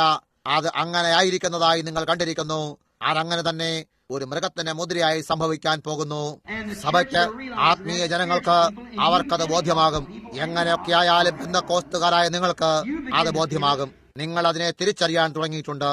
നിങ്ങളുടെ സഭകൾ, പെന്തക്കോസ്ത് വിഭാഗത്തിലെ അനേക സംഘടനകൾ, നിങ്ങളുടെ നാമധേയങ്ങളെ ഞാൻ പറയാൻ ആഗ്രഹിക്കുന്നില്ല. അവരിപ്പോൾ ശരിക്കും അതിലേക്ക് കടന്നു വന്നുകൊണ്ടിരിക്കുകയാണ്. നിങ്ങൾ അറിയുന്നു, അവർ അതിലേക്ക് വന്നുകൊണ്ടിരിക്കുന്നു. അവരായിരിക്കുന്നു എന്ന് സാക്ഷീകരിച്ചിരിക്കുന്നു. നിങ്ങൾ അത് ചെയ്യുമ്പോൾ അതുമായി നിങ്ങൾ എന്താണ് ചെയ്യാൻ പോകുന്നത്? നിങ്ങൾ പരിശുദ്ധാഭിഷേകത്തിലുള്ള സുവിശേഷ ഘോഷണത്തെ വേണ്ടെന്ന് വെക്കാൻ പോകുന്നു. നിങ്ങൾ നിങ്ങളുടെ ബൈബിളെ ഉപദേശത്തെ അടിയറവ് ചെയ്യാൻ പോകുന്നു. അംഗങ്ങൾ ആരും അതിനായി നിൽക്കാൻ പോകുന്നില്ല. വാസ്തവമായും വീണ്ടും ജനിച്ച ക്രിസ്ത്യാനികൾ ആദ്യം മരിക്കുകയും അവരെ വചനത്താൽ താക്കീത് ചെയ്ത് മരിക്കുന്നു. ഈ കാര്യം വരുന്നു എന്നവർ അറിയുന്നു. അതെ ശ്രീമാൻ, ഇത് വിചിത്രമായിരിക്കുന്നില്ലേ? ഈ ഇരുളന്റെ മൂർധന്യാവസ്ഥയിൽ യേശു കടന്നു വന്നിട്ട് അവരെ വിളിക്കുന്നു, പറയുന്നു, ഭയപ്പെടേണ്ട, ഇത് ഞാനാ. ഞാനിപ്പോൾ നിങ്ങളുടെ കൂടെ ഉണ്ട്. എന്റെ വചനത്തെ പ്രത്യക്ഷമാക്കാനായിട്ടാണ് ഞാൻ അവിടെ ആയിരിക്കുന്നത്. അന്നവനായിരുന്നത് പോലെ തന്നെ അവൻ ഇപ്പോഴും ആയിരിക്കുന്നു. അവനത് ചെയ്യുമെന്ന് അവൻ പറഞ്ഞിരുന്നു. ഓ, എന്റെ ഗുരു വന്നിട്ടുണ്ട്, നമ്മെ വിളിക്കുകയാണ്. അനേക രോഗികളായ ജനങ്ങൾ ഇവിടെ, യാതൊരു സംശയമില്ല, അവർ ഇവിടെ തന്നെ ഇരിക്കുകയും നിങ്ങൾക്കിനി ഒരു പ്രതീക്ഷയുമില്ലെന്ന് ഡോക്ടർ പറഞ്ഞെന്നുമിരിക്കാം. ഒരുപക്ഷെ നിങ്ങൾ നിങ്ങളുടെ ഏറ്റവും അന്ധകാര സമയത്ത് ഇരിക്കുന്നുണ്ടാകാം. എന്നാൽ ഓർക്കൂ, ഗുരു വന്നിട്ടുണ്ട്, നിങ്ങളെ വിളിക്കുന്നു. ഒരു നാൾ, ഏതെങ്കിലും ഒരു നാൾ ഗുരു വന്നിട്ട് കുഞ്ഞാടി പുസ്തകത്തിൽ എഴുതപ്പെട്ടിട്ടുള്ള ഓരോ പേരുകാരെയും വിളിക്കാൻ പോകുന്നു. നിങ്ങൾ അവിടെ ഇല്ലെങ്കിൽ അവിടേക്ക് ഇപ്പോൾ തന്നെ അവിടേക്ക് കൂടിക്കൊള്ളുക. എന്നാൽ അവൻ വന്ന് വിളിക്കാൻ പോകുകയാണ്. കല്ലറയിലുള്ളവരും അവന്റെ ശബ്ദം കേട്ട് ജീവനിലേക്ക് തിരികെ വരാൻ പോകുന്നു. ഗുരു വന്നു നിങ്ങളെ വിളിക്കാൻ പോകുന്നു. അവൻ ഇന്ന് വിളിച്ചുകൊണ്ടിരിക്കുമ്പോൾ ഞാൻ നിങ്ങളോട് ഉപദേശിക്കുന്നെന്നാൽ ആ ദിവസത്തിനായി തയ്യാറാകേണ്ടതിന് ഉത്തരമരുളുക. ഈ കാലത്തിന്റെ വാഗ്ദാനം അവൻ ഇവിടെ തന്നെ ആയിരിക്കും എന്നവൻ വാഗ്ദത്തം ചെയ്തിരിക്കുന്നു. അവൻ ചെയ്തിരിക്കുന്ന കാര്യങ്ങളെ അവൻ വീണ്ടും ചെയ്യുന്നു. ഇപ്പോൾ ഗുരു വന്നു നിങ്ങളെ വിളിക്കാൻ പോകുന്നു. നമുക്ക് നമ്മുടെ തലകളെ വണക്കാം. എന്റെ പക്കൽ ഇവിടെ 6 പേജുകൾ കൂടെയുണ്ട്. എന്നാൽ എനിക്കതിലേക്ക് ഇപ്പോൾ കടക്കാൻ കഴിയില്ല. നമുക്ക് നമ്മുടെ തലകളെ വണക്കാം. ഞാൻ നിങ്ങളെ വേഗത്തിൽ തന്നെ പറഞ്ഞേക്കാമെന്ന് വാക്ക് തന്നിരുന്നു. ഇപ്പോൾ തന്നെ അതിലും 1/4 മണിക്കൂർ കഴിഞ്ഞിരിക്കുന്നു. സ്വർഗീയ പിതാവേ, ഓ കർത്താവേ, അത് വീണ്ടും സംഭവിക്കാനിടയാകട്ടെ. ഞാൻ ഈ പറഞ്ഞ എല്ലാ കാര്യങ്ങളും യേശു വന്നു നിന്നെ വിളിക്കുന്നു. അവൻ വരുമ്പോൾ എന്താണ് സംഭവിക്കുക? അവൻ വിളിക്കുന്നു, കർത്താവേ, അത് വീണ്ടും സംഭവിക്കട്ടെ. അവിടത്തെ പരിശുദ്ധാത്മാവ്, കർത്താവിന്റെ ആത്മാവിന്റെ രൂപത്തിലായി ജനങ്ങളുടെ ഇടയിലേക്ക് ഇന്ന് രാത്രി വരാനിടയാകട്ടെ. അവൻ ഇന്ന് രാത്രി കടന്നു വരികയും തന്നെ പ്രത്യക്ഷമാക്കാനിടയാകട്ടെ. ആ ജനങ്ങളെ പോലെ അവരെങ്ങനെയാണ് വിശ്വസിച്ചത് ഞങ്ങളും അങ്ങനെ തന്നെ വിശ്വസിക്കും കർത്താവേ. ഇങ്ങനെ ഒരവസരം ലഭിക്കാത്ത അനേകർ ഒരുപക്ഷെ ഇവിടെ ഇരിക്കുന്നുണ്ടാകാം. നീ അവർക്കിന്ന് രാത്രിയിലും വീണ്ടും അതനുവദിക്കണമെന്ന് ഞങ്ങൾ പ്രാർത്ഥിക്കുന്നു. ഞങ്ങളത് ദൈവമഹത്വത്തിനായി യേശുവിന്റെ നാമത്തിൽ ചോദിക്കുന്നു. ആമേൻ. അത് ശരിയാണ് സഹോദരി, അങ്ങനെ തന്നെ മുന്നോട്ട് പോയിക്കൊള്ളുക. അത് നല്ലതാണ്. നേരെ മുന്നോട്ട് പോകുക. ഓ, എല്ലാവരും വളരെ ശാന്തമായിരിക്കൂ. അവൻ വന്നു കഴിഞ്ഞെന്നോ നിങ്ങൾ വിശ്വസിക്കുന്നോ? അവൻ വന്നു കഴിഞ്ഞു. അവൻ വരുമ്പോൾ അവൻ ഇപ്പോഴും വിളിക്കാറുണ്ടോ? ഇപ്പോൾ നിങ്ങൾ വിശ്വസിക്കുക മാത്രം ചെയ്താൽ, നിങ്ങൾ ദൈവത്തിന്റെ വചനം വിശ്വസിച്ചാൽ മാത്രം മതി. ദൈവം അതനുവദിക്കും. ഇപ്പോൾ നോക്കൂ, പ്രാർത്ഥന നിലയെ എവിടേക്ക് വിളിക്കാനുള്ള സമയം എനിക്കില്ല.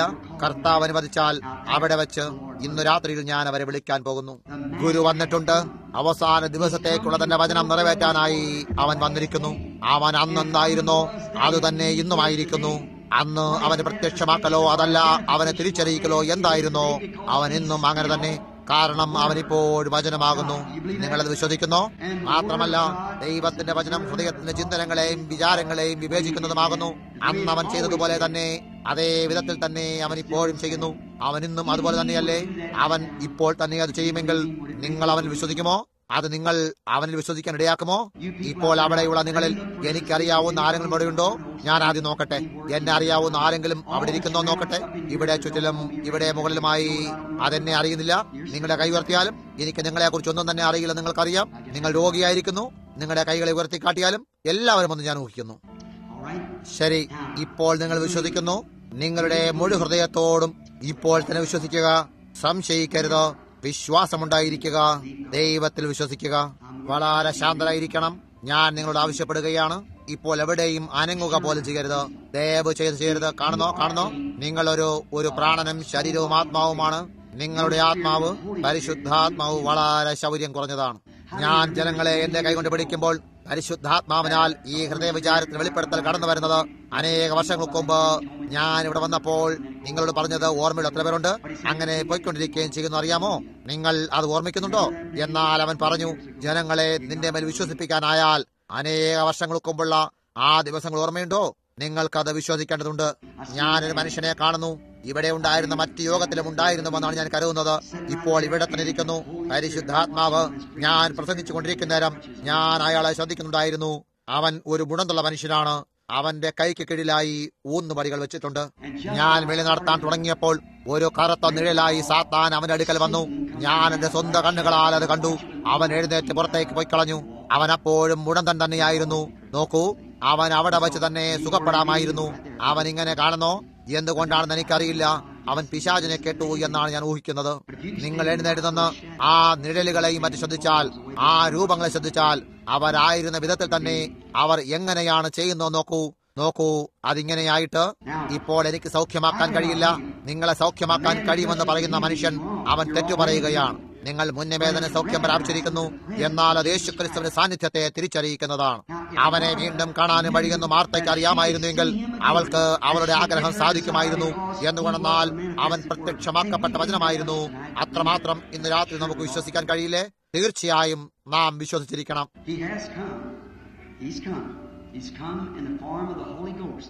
അവൻ വന്നിട്ടുണ്ട്. അവൻ പരിശുദ്ധാത്മ രൂപത്തിലായി വന്നിട്ടുണ്ട്. അങ്ങനെയാണ് അവനായിരിക്കുന്നത്. ഇപ്പോൾ നിങ്ങൾ തന്നെ പ്രാർത്ഥിച്ചാലും നോക്കൂ, ഇവിടെ മുകളിലായി നേരെ എന്റെ അടുക്കൽ തന്നെ, എന്റെ അടുക്കൽ ഇവിടെ നിന്നുകൊണ്ട് പ്രാർത്ഥിച്ചു കൊണ്ടിരിക്കുന്നുവെങ്കിൽ അനേകർ പ്രാർത്ഥിക്കുന്നതായി കാണുന്നു. അത് കെട്ടിടത്തിൽ മുഴുവനുമായിരിക്കുന്നു. നിങ്ങൾ അതിനെ ശ്രദ്ധിക്കേണ്ടതുണ്ട്. നിങ്ങൾക്ക് പറയാനാകില്ല. പറയും, ബ്രദർ ബ്രഹാം, ഇല്ല സാർ, എനിക്ക് വേണ്ടി നിങ്ങൾക്കൊരു സ്വപ്നം കാണാൻ കഴിയാത്തതുപോലെ തന്നെ എനിക്കത് പറയാൻ കഴിയില്ല. കാണുന്നോ? നിങ്ങൾക്കും സ്വപ്നം കാണാം. എന്നെ കുറിച്ചുള്ള സ്വപ്നം ദൈവത്തിന് നിങ്ങൾക്ക് തരാൻ കഴിയും. നിങ്ങളത് വിശ്വസിക്കുന്നു. എന്നാൽ അത് നിങ്ങൾക്ക് സ്വയമായി ചെയ്യാൻ കഴിയില്ല. അതായത്, ബ്രദർ ബ്രഹാം, ഇപ്പോൾ നിങ്ങൾക്ക് വേണ്ടി ഞാനൊരു സ്വപ്നം കാണാൻ പോകുന്നു. നിങ്ങൾക്ക് അത് പറയാൻ കഴിയില്ല. ഇല്ല, നിങ്ങൾക്ക് അതിന് കഴിയില്ല. അപ്രകാരം എനിക്കൊരു ദർശനം കാണാനും കഴിയില്ല. നിങ്ങൾക്കൊരു സ്വപ്നം തരുന്നത് ആരായാലും ശരി, അവന് തന്നെ അത് ചെയ്യേണ്ടതുണ്ട്. അതേ വിധം തന്നെയാണ് ദർശനവും. ഇവിടെ തന്നെയുള്ള നിരയുടെ ഏറ്റവും ഒടുവിലായ ഒരു മനുഷ്യൻ സന്ധിവീക്കവുമായിട്ടിരിക്കുന്നത് ഞാൻ കാണുന്നു. അവൻ തന്റെ മുഴു ഹൃദയത്തോടും കൂടെ വിശ്വസിക്കുമെങ്കിൽ ദൈവം അവന്റെ സന്ധിവീക്കത്തിൽ നിന്നും സൗഖ്യമാക്കും. അവനത് ചെയ്യുമെന്ന് താങ്കൾ വിശ്വസിക്കുന്നുണ്ടോ സാർ? അവിടെയായിരിക്കുന്ന മെക്സിക്കൻകാരനാണ്. നിരയുടെ ഏറ്റവും അവസാനമായിരിക്കുന്നു. നിങ്ങളത് വിശ്വസിക്കുമോ? ശരി, ശ്രീമാൻ. താങ്കളുടെ തൊട്ടടുത്തായിട്ടിരിക്കുന്ന മകളേക്കും കൂടെ സന്ധിവീക്കമാണ്. ദൈവം നിങ്ങളെ സൗഖ്യമാക്കും എന്ന് വിശ്വസിക്കുന്ന മകളെ, ഇതുണ്ടായത് അതിൽ നിന്നുള്ള പ്രത്യാഘാതമാണോ? ജനങ്ങൾ ഇത് കേൾക്കില്ലയോ എന്ന് ഞാൻ ഭയപ്പെടുന്നു. നിങ്ങൾ ചെയ്യുമോ? ശരി. അവളുടെ തൊട്ടടുത്തായിരിക്കുന്ന മെക്സിക്കൻ സ്ത്രീയെ കുറിച്ച് എന്താണ്? അവൾ ഒരു വയറിന്റെ വിഷയത്താൽ വിഷമിക്കുന്നു. ദൈവം നിങ്ങളുടെ വയറിനെ സുഖമാക്കുന്നു വിശ്വസിക്കുന്ന മകളെ, അവൾക്കത് കിട്ടി. ആ പ്രകാശം അവിടേക്ക് ഇറങ്ങുന്നത് ഞാൻ കണ്ടു. അതിന്റെ അർത്ഥം അത് സംഭവിച്ചു എന്നാണ്. അതെ, അത് തന്നെ. അത് അവളുടെ പ്രഹരിച്ചു. അത് അവിടെയായിരുന്നു. അവിടെ നിന്ന് ചുറ്റുമായി ചുറ്റിക്കറങ്ങിയിരുന്നു. അത് ചെയ്യുന്നു. കാണുന്നോ? അവൻ വിശ്വാസം കണ്ടെത്താനായാൽ നോക്കൂ, അവരുടെ അവിശ്വാസം മൂലം അവൻ അനേകം കാര്യങ്ങളെ ചെയ്യാനായില്ല.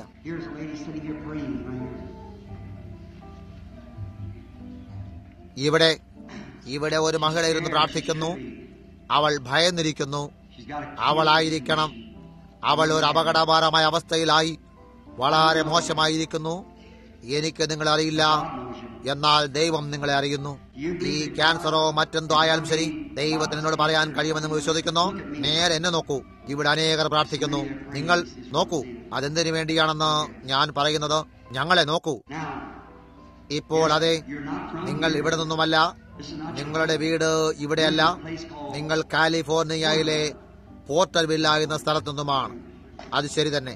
നിങ്ങൾ ആരാണെന്ന് ദൈവത്തിനോട് പറയാൻ കഴിയുമെന്ന് നിങ്ങൾ വിശ്വസിക്കുന്നു. അവൻ അറിയുന്നു. നിങ്ങളുടെ പേര് ശ്രീമതി ബിൻതാം എന്നാണ്. അത് ശരിയാണ്. ഇപ്പോൾ വിശ്വസിക്കുക. ക്യാൻസർ നിങ്ങളെ വിട്ടുപോകും. നിങ്ങൾക്ക് വിശ്വസിക്കാൻ കഴിയുമെങ്കിൽ. അത് മാത്രമാണ് നിങ്ങളോട് ചെയ്യാനായി ദൈവം ആവശ്യപ്പെടുന്നത്. നിങ്ങൾക്ക് വിശ്വസിക്കാൻ കഴിയുമെങ്കിൽ. നിങ്ങളുടെ മുഴു ഹൃദയത്തോടും കൂടെ നിങ്ങൾ വിശ്വസിക്കുന്നില്ലേ? ഇവിടെ ഇരിക്കുന്നവരിൽപ്പെട്ട ചിലർ നിങ്ങൾക്ക് വിശ്വസിക്കാനാവുന്നില്ലേ? ഗുരു വന്നിട്ടുണ്ട്, നിങ്ങളെ വിളിക്കുന്നു. അവൻ നിങ്ങളെ മരണത്തിൽ നിന്നും ജീവനിലേക്ക്, രോഗങ്ങളിൽ നിന്നും സൗഖ്യത്തിലേക്ക് വിളിക്കുന്നു. ഇവിടെ നേരെ പിന്നിലൊരു മനുഷ്യൻ തന്റെ തല കൊമ്പിട്ട് പ്രാർത്ഥിച്ചുകൊണ്ടിരിക്കുന്നു. അവൻ ശരിക്കും പ്രാർത്ഥിക്കുന്നത് അവനായിട്ടല്ല, അവൻ മറ്റാർക്കോ വേണ്ടിയാണ് പ്രാർത്ഥിക്കുന്നത്. അതൊരു പെൺകുട്ടിക്കായിട്ടാണ്. അതവന്റെ മകളാണ്. നിങ്ങളത് വിശ്വസിക്കുന്നോ ശ്രീമാൻ? നിങ്ങളുടെ കാലുകളിൽ നിങ്ങൾ കുഴപ്പമുണ്ട്, നിങ്ങളുടെ മുട്ടുകളിലും കുഴപ്പമുണ്ട്. അത് ശരിയാണ്. കരയേണ്ട ഒരാവശ്യവുമില്ല. അത് നിങ്ങളുടെ അടുത്തുള്ളവൻ അവൻ തന്നെ. നിങ്ങളുടെ മകൾ ഒരു ആശുപത്രിയിലാണ്. അതവളല്ലേ? ക്ഷയരോഗമാണ്. നിങ്ങൾ വിശ്വസിക്കുന്നു. ഗുരു വന്നിട്ടുണ്ട്, അവളെ വിളിക്കുന്നു. അവളുടെ പിതാവായി നിങ്ങൾ വിശ്വസിക്കുമോ? നിങ്ങൾ ചെയ്യുമോ? ഇന്ന് രാത്രിയിൽ അവൻ അവളെയും നിങ്ങളെയും സന്ദർശിക്കാനിടയാകട്ടെ. അത് അവസാനിക്കാനിട വരട്ടെ.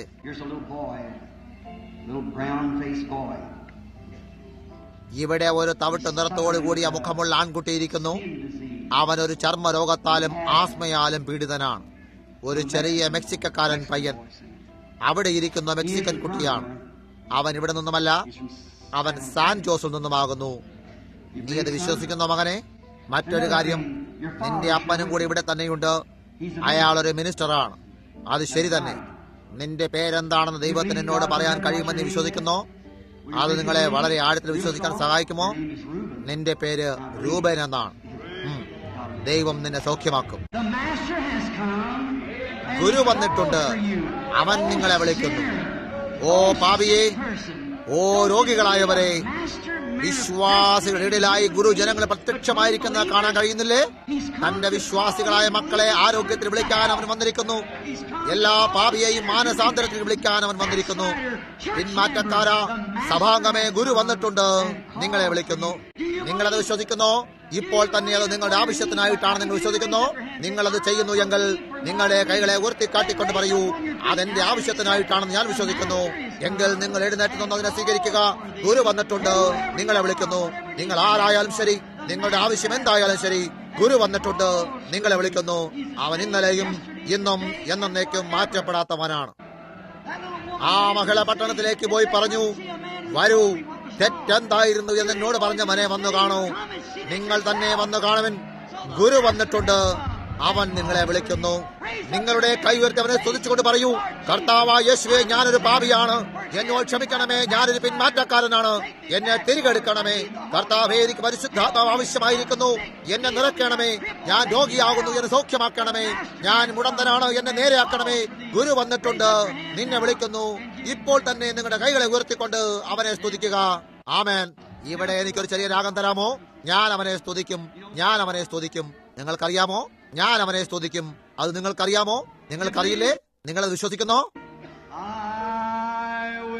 ഞാൻ അവനെ സ്തുതിക്കും. ഞാൻ അവനെ സ്തുതിക്കും.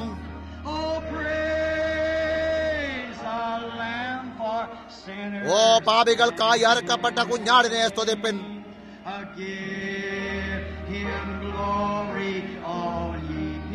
സകലരും അവന് മഹത്വം കൊടുക്കട്ടെ. കാരണം അവൻ രക്തം സകല പാപക്കറയും കഴുകി അകറ്റി. നിങ്ങൾ അവനെ സ്നേഹിക്കുന്നുണ്ടോ? ഇപ്പോൾ അവൻ ഇവിടെ ആയിരിക്കുമ്പോൾ അവനായിട്ട് പാടാൻ നിങ്ങൾ ഇഷ്ടപ്പെടുന്നില്ലേ? ഈ കെട്ടിടത്തിൽ മുഴുവനുമായി നീങ്ങിക്കൊണ്ടിരിക്കുന്ന ഒരു ആത്മാവാണ് അവൻ. അവൻ നിങ്ങളുടെ ഹൃദയങ്ങളെ അറിയുന്നു, നിങ്ങളെ പറ്റി മുഴുവനും അറിയുന്നു. വരൂ, നമ്മുടെ മുഴു ഹൃദയത്തോടും കൂടി അവനായി പാടാം. ഞാൻ അവനെ സ്തുതിക്കും. അത് ചെയ്യുമ്പോൾ നിങ്ങളുടെ കൈകളെ ഉയർത്തിയാലും ഞാൻ അവനെ സ്തുതിക്കുന്നു. അവനെ സ്തുതിക്കും.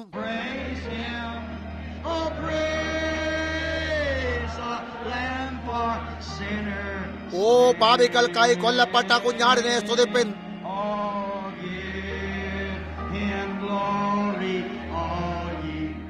സകലരും അവന് മഹത്വം കൊടുക്കട്ടെ.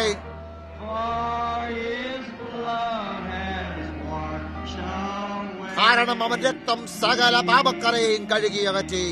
ഓ മകളെ, ഈ ചലിക്കുന്ന നിങ്ങൾ ഒരല്പം കൂടി ഇപ്പോൾ തന്നെ നിങ്ങൾ വിശ്വസിക്കുമെങ്കിൽ നമുക്കൊരല്പം കൂടി ശ്രമിക്കാം. ഞാൻ എന്തിനെയോ കാത്തിരിക്കുന്നു. ഞാൻ അവനെ സ്തുതിക്കും. ഞാൻ അവനെ സ്തുതിക്കും.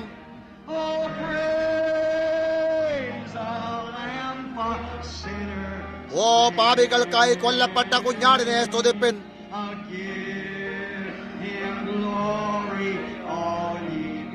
സകലരും അവന് മഹത്വം കൊടുക്കട്ടെ.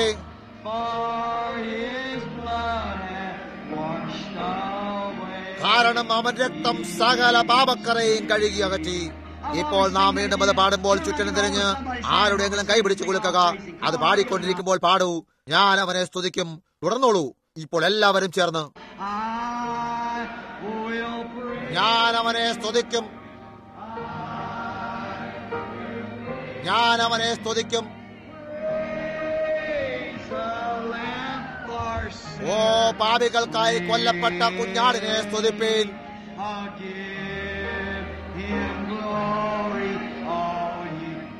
സകലരും അവന് മഹത്വം കൊടുക്കട്ടെ.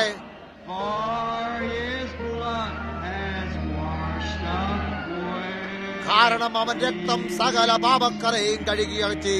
ഓ പാപിയായ സുഹൃത്തെ, ഇപ്പോൾ ഇവിടേക്ക് നിങ്ങൾ നടന്നു വരില്ലേ? സകലരും കടന്നു വന്നവന് മഹത്വം കൊടുക്കൂ. അവൻ രക്ഷകനായി ഏറ്റു പറയാൻ ആഗ്രഹിക്കുന്ന ഏവരും അവന്റെ സന്നിധിയിൽ വിശുദ്ധന്മാർ ആത്മാവിൽ അവനെ ആരാധിച്ചു കൊണ്ടിരിക്കുമ്പോൾ നിങ്ങൾ ഇവിടേക്ക് വന്ന് നിൽക്കില്ലേ? പറയൂ, ഇന്നു രാത്രിയിൽ ഞാൻ സാക്ഷീകരിക്കാൻ ആഗ്രഹിക്കുന്നു. ഞാൻ അവനെ സ്തുതിക്കാൻ ആഗ്രഹിക്കുന്നു. ഞാൻ കടന്നു വരാൻ ആഗ്രഹിക്കുന്നു. ഞാൻ അവനെ കുറിച്ച് ലജ്ജിക്കുന്നില്ല.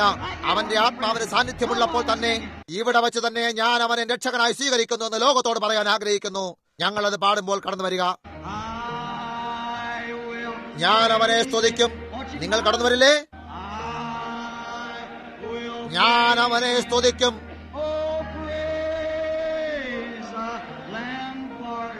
ഓ പാപികൾക്കായി കൊല്ലപ്പെട്ട കുഞ്ഞാടിനെ സ്തുതിപ്പൻ.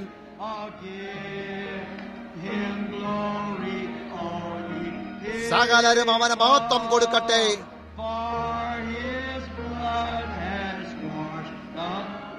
കാരണം അവന്റെ രക്തം സകല പാപക്കറയും കഴുകി അകറ്റി. ഓ അതാണ് മകളെ, നേരെ കടന്നു വരൂ. ക്രിസ്തുവിന്റെ സന്നിധിയിൽ ഇനിയാണ് അവൻ ഇഷ്ടപ്പെടുന്നത്. നേരെ ഇവിടെ കടന്നു വന്ന ഇവിടെ തന്നെ നിൽക്കൂ സഹോദരി. ഇപ്പോൾ തന്നെ മറ്റു വ്യക്തിയും കൂടി അവനെ നിങ്ങളുടെ സ്വന്തം രക്ഷകനെ സ്വീകരിക്കാൻ ആഗ്രഹിക്കുന്നെങ്കിൽ അതിൽ ലജ്ജിക്കരുത്. നിങ്ങൾ മനുഷ്യരുടെ മുന്നിൽ എന്നെ കുറിച്ച് ലജ്ജിച്ചാൽ ഞാൻ എന്റെ പിതാവിന്റെയും ദൂതന്മാരുടെ മുന്നിൽ വെച്ച് നിങ്ങളെ കുറിച്ച് ലജ്ജിക്കും എന്ന് അവൻ പറഞ്ഞു. ഇപ്പോൾ നിങ്ങൾ അവനെ കുറിച്ച് ലജ്ജിക്കാതെ അവൻ ഇവിടെ ഉള്ളപ്പോൾ നിങ്ങൾ അവനെ നിങ്ങളുടെ രക്ഷകനായി സ്വീകരിക്കാൻ ഇഷ്ടപ്പെടുന്നുവെങ്കിൽ നിങ്ങൾ അവനെ കണ്ടേക്കാം.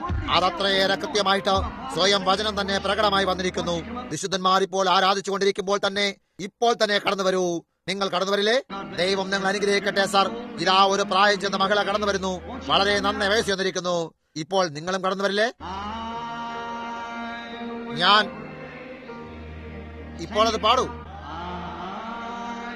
ഞാൻ സ്തുതിക്കും. ചെറുപ്പക്കാരായ സാമാന്യ ജനങ്ങളെ അത് ശരിയാണ്. ചുറ്റിലുമായി കടന്നു വരൂ. സ്തുതിച്ചുകൊണ്ടേയിരിക്കൂ. ദൈവം നിങ്ങൾ അനുഗ്രഹിക്കട്ടെ മകളെ. ആ വിധമാണ് ചെയ്യേണ്ടത്. കൊച്ചുകുട്ടികളെ ദൈവം നിങ്ങൾ അനുഗ്രഹിക്കട്ടെ. പാപികൾക്കായി കൊല്ലപ്പെട്ട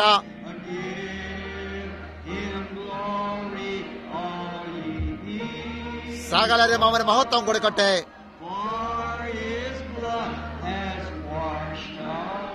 കാരണം അവൻ രക്തം സകല പാവക്കറയും കഴുകി അകറ്റി. ഇപ്പോൾ ഈ ജനങ്ങൾക്കിലേക്ക് ധർമ്മോപദേശികൾ കടന്നു പോകുന്നതിന് മുമ്പായി ഇനിയും ആരെങ്കിലും കൂടെ വരാനുണ്ടോ? പിന്മാറ്റക്കാരാ, നിങ്ങൾ കടന്നു വരില്ലേ? പറയൂ, ഞാൻ എന്റെ ജീവിതം മൂലം രചിക്കുന്നു. ഇവിടെയാണവൻ. നിങ്ങൾ എന്നെ ദൈവത്തിന് ദാസന് വിശ്വസിക്കുന്നു.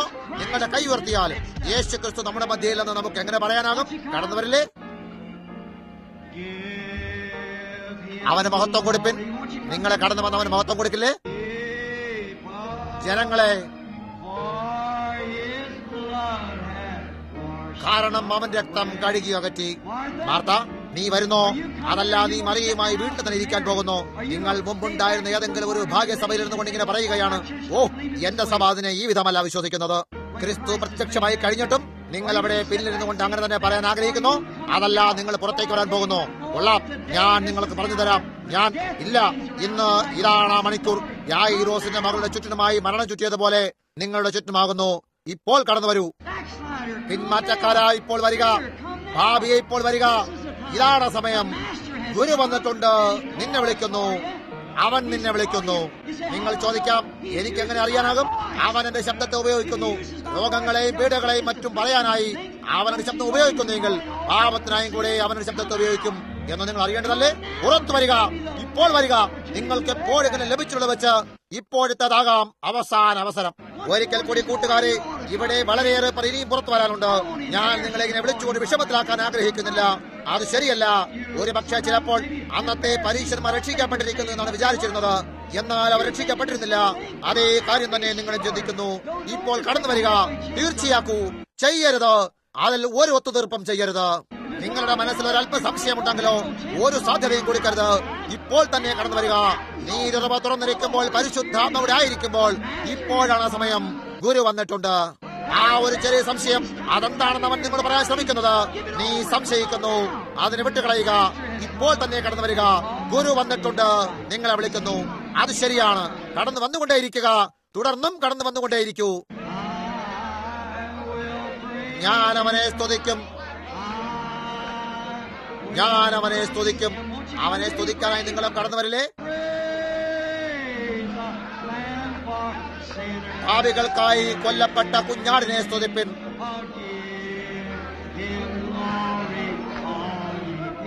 സകലരും അവന് മഹത്വം കൊടുക്കട്ടെ. കാരണം അവൻ രക്തം സകല പാപക്കറയും കഴുകി അകറ്റി. അവനെ അവകാശപ്പെടാനായി ഇപ്പോൾ പാപികൾ കടന്നു വന്നുകൊണ്ടിരിക്കുമ്പോൾ നാം ഇപ്പോൾ പാടുന്നു, ജനങ്ങൾ അവനെ സ്തുതിക്കട്ടെ. നിങ്ങളുടെ കൈകളെ ഉയർത്തിക്കൊണ്ട് അവനെ പാടി സ്തുതിക്കുവിൻ. ഇപ്പോൾ എല്ലാവരും ഒരുമിച്ച്, ഞാൻ അവനെ സ്തുതിക്കും. ഞാൻ അവനെ സ്തുതിക്കും. പാപികൾക്കായി അറുക്കപ്പെട്ട കുഞ്ഞാടിനെ സ്തുതിപ്പിൻ. അവന് മഹത്വം കൊടുത്തുകൊണ്ടിരിപ്പിൻ. ഇവിടെ ചുറ്റിനുമായി നിൽക്കുന്നവർ പ്രാർത്ഥിക്കൂ. നിങ്ങളോട് ക്ഷമിക്കാനായി അവനോട് പറയൂ. അതാണ് അവൻ ചെയ്യാൻ പോകുന്നത്. നിങ്ങളെ വിളിക്കാനായി ഗുരു വന്നിട്ടുണ്ട്. ദൈവം നിങ്ങൾ അനുഗ്രഹിക്കട്ടെ.